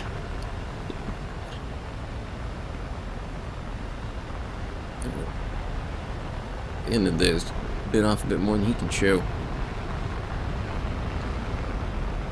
Oh, he's getting away. Uh-oh, maybe not. Okay. Here we go. It must have been. I imagine they must have had some sort of research that they shared with one another.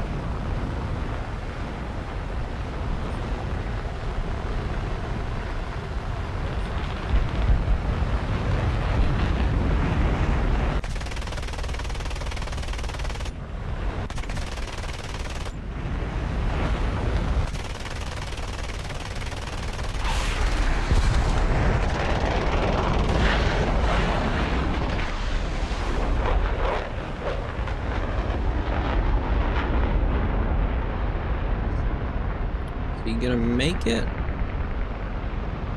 Not sure what's happening right here.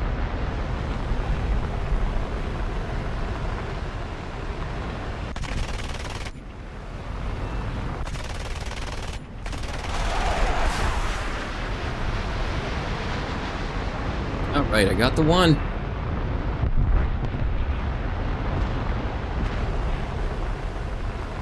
Yes, that would be awful.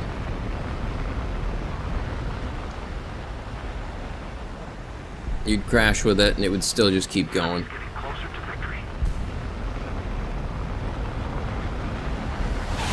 Oh shoot, he got me. I saw it coming at me. I wasn't sure I'd have enough time to turn. I didn't. But I got my one air target. That's a longer nozzle on that. Which one is that? That was the F-86F, was it?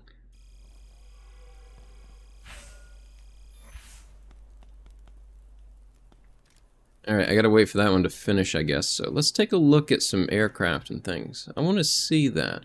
F-86F. No, this one's different. No, this one doesn't have flares. Flares... I don't believe you really start getting flares until this one, and then this tree, or this rank. Was it an F-100 I was looking at? Oh no, that thing's chunky. It's not that. What was that plane? Oh, was it this one? Nope. Maybe it was from someone else. It looked like it had a longer, narrower exhaust nozzle, which I would assume would give it a higher amount of thrust because of the increased pressure.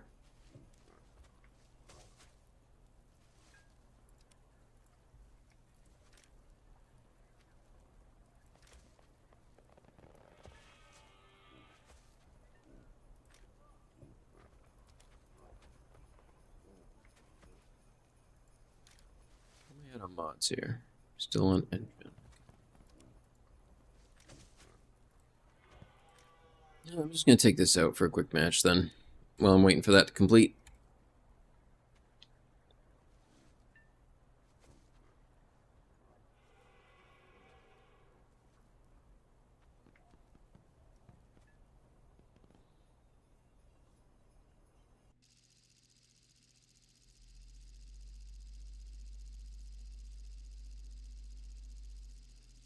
I'd love to see the B2 get added.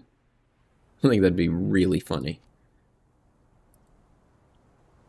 I feel like some people would be really upset about it, and that makes it even more funny.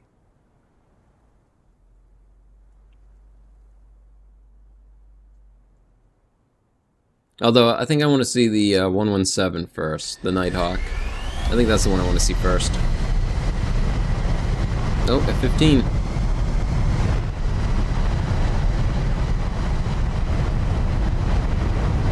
It's all F-16s and F-15s. That's all it is. That's really funny. Hello there, J11. How are you doing? And a J11.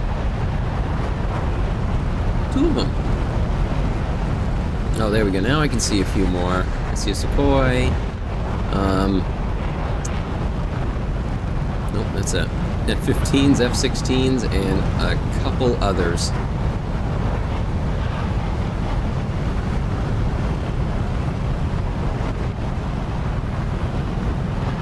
This is different. They changed the spawn point for it. Ew. Now they made it even worse.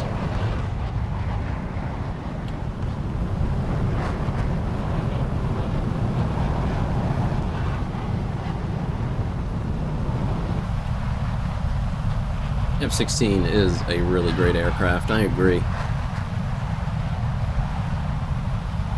It's a very special brand of awesome.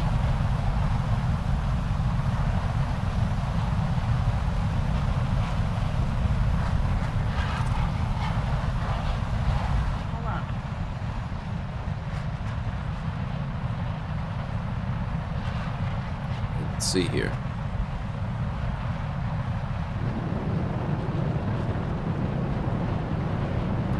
Cut my radar for now so I don't get spotted as easily. I'm going to tend on this outside highway.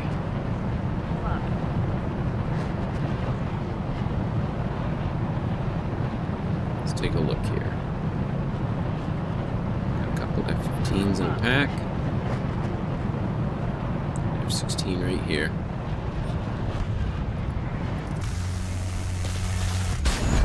Oh! Well, we clipped each other. I don't think I got anything from it, but I definitely clipped him. Took him out. It was almost a good intro. Not quite. Did that finish up? Nope.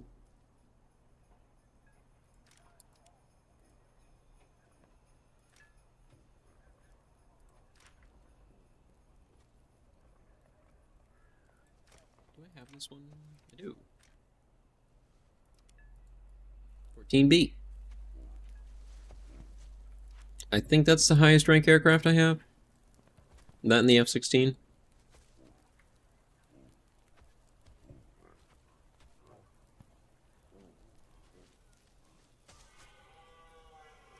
Is there an F-86 up in here? Nope, there isn't.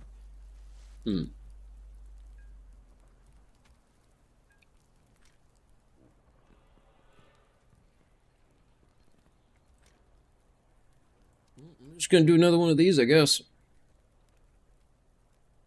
Well, I'm waiting. Still waiting.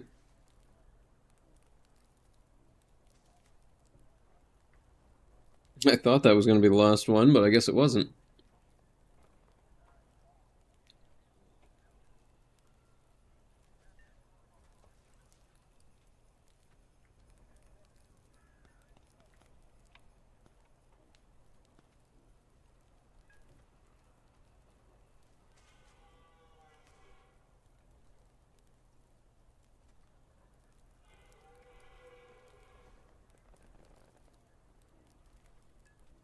Yeah, I saw that. I was looking at the premium they got, and I was surprised that the one I have sitting in my inventory is a higher rank. Like, I felt that was a bit strange.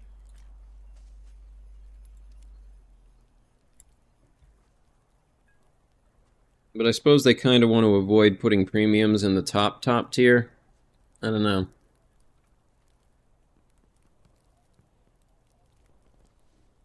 Personally, I think if they just made some small adjustments, the F-16 could easily go another 50.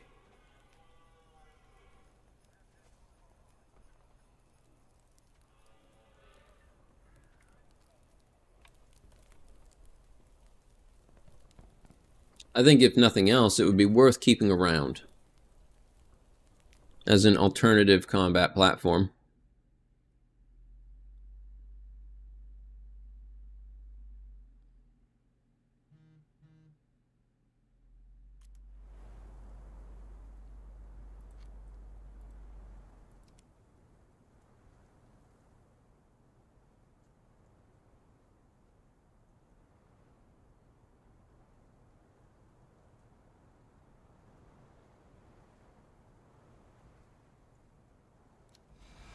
I thought I had enough kills, and I think I did, but oh, let's try for one more then, just to make sure.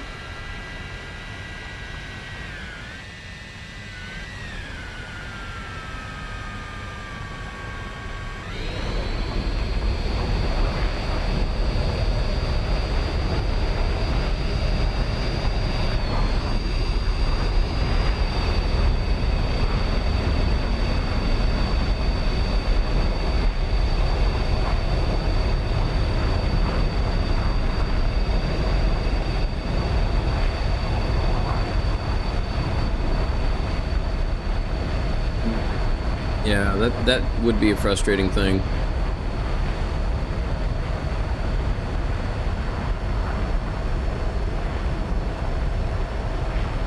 Honestly, it just feels like the French should probably just start buying someone else's aircraft if they're not going to keep theirs up to date.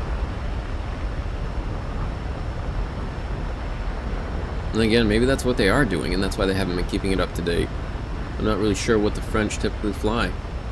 I would assume, as French people are, they think that their stuff is the best, of course. So I couldn't really see them using someone else. They're more likely the type to argue that everybody should be using theirs.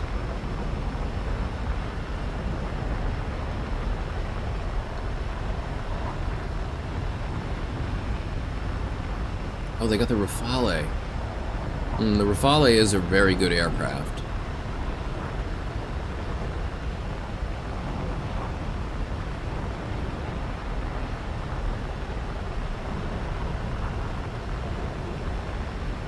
It's one of the ones that I've heard goes toe-to-toe with the F-16 very well.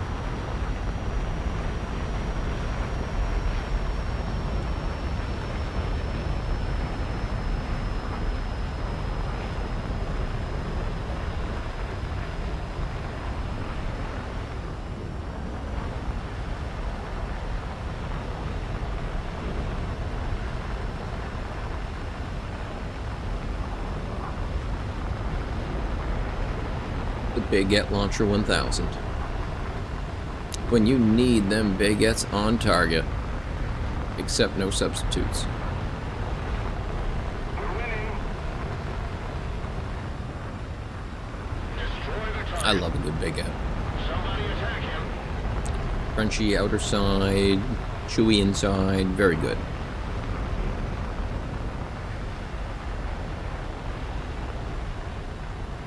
That was quite a miss. That was also quite a miss.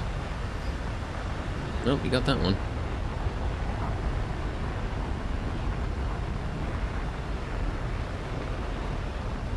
That's everyone. Doesn't seem like there's nobody showing up. Oh, there they are. They're starting to show up now.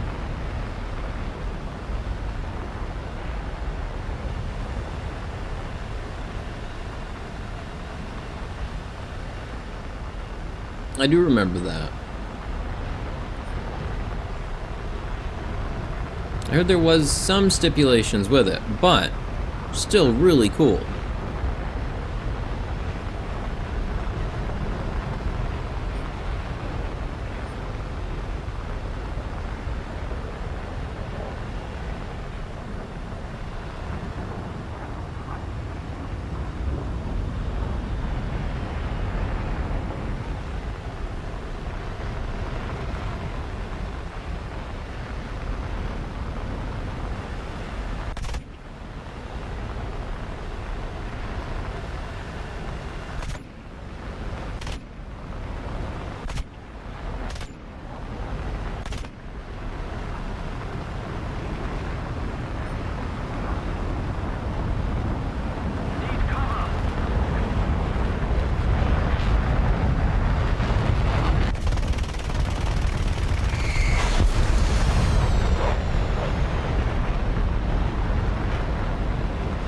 Should be a kill.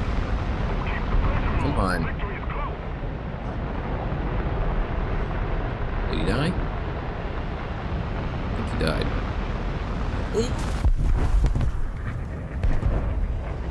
Damn it. How did I not get a kill from that plane I had? I guess I must not have hit him well enough. Shoot. I don't know. Not the match. Let's see if that other one finished. And if it actually gave me the thing.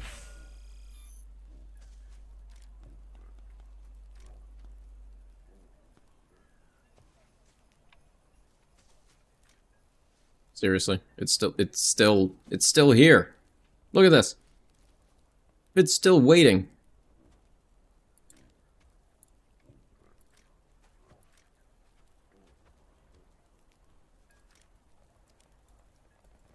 Ugh.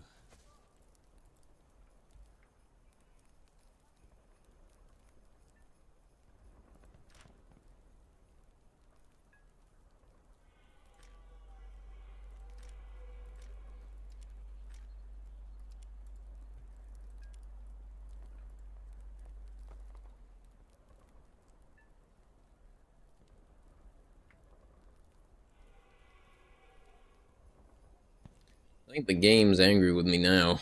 It's like I'm not going anywhere.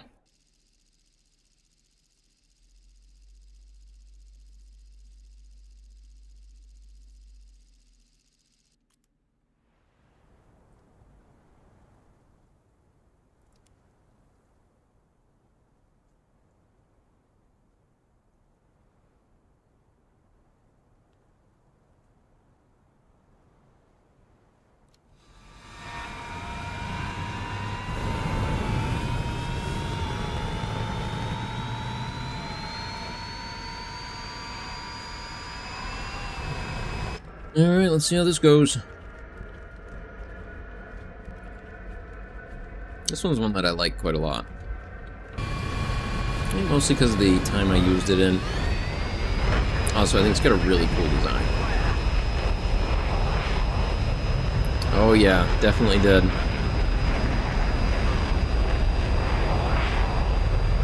The snail's watching.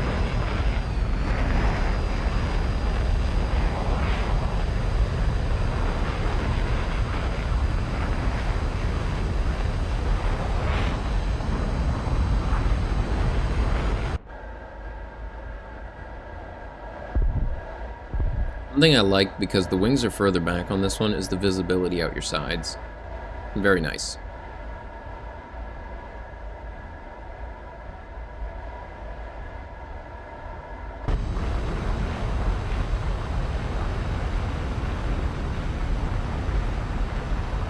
Alright, now we're starting to build some speed. And I got 4 Sidewinders. They are B models, but I'll take it.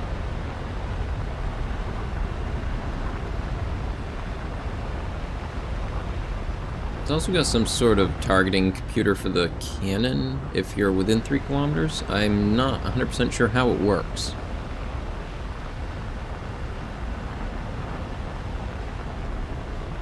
I've had it pop up every so often, and I still don't really get it.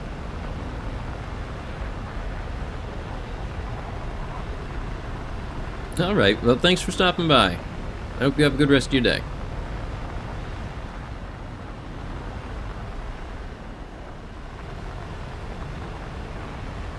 Hoping this is the last one for right now.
No idea how to actually get that thing to lock.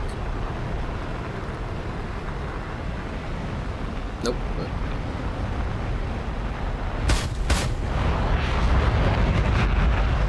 Flaps. Flaps are broke. Oh, I'm flying. Flappers.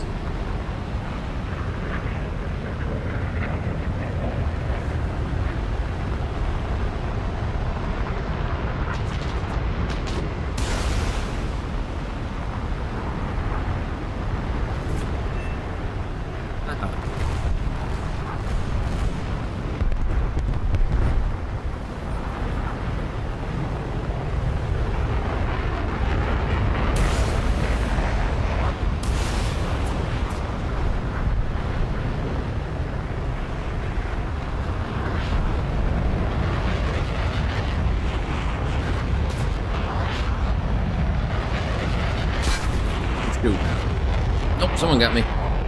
But I got one. That's all I needed. Fall right on that apartment. So that's not very good.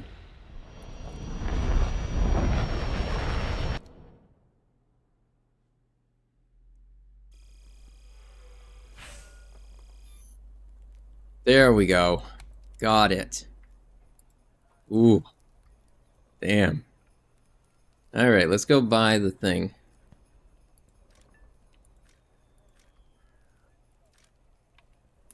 I gotta wait until I can. Well, apparently I can buy up to 4. I'm still waiting on the other one to complete, though. It's the one for ground. It's repairs. But that's gonna be everything for tonight. Or for today, actually. Get so used to saying one thing, have to change it.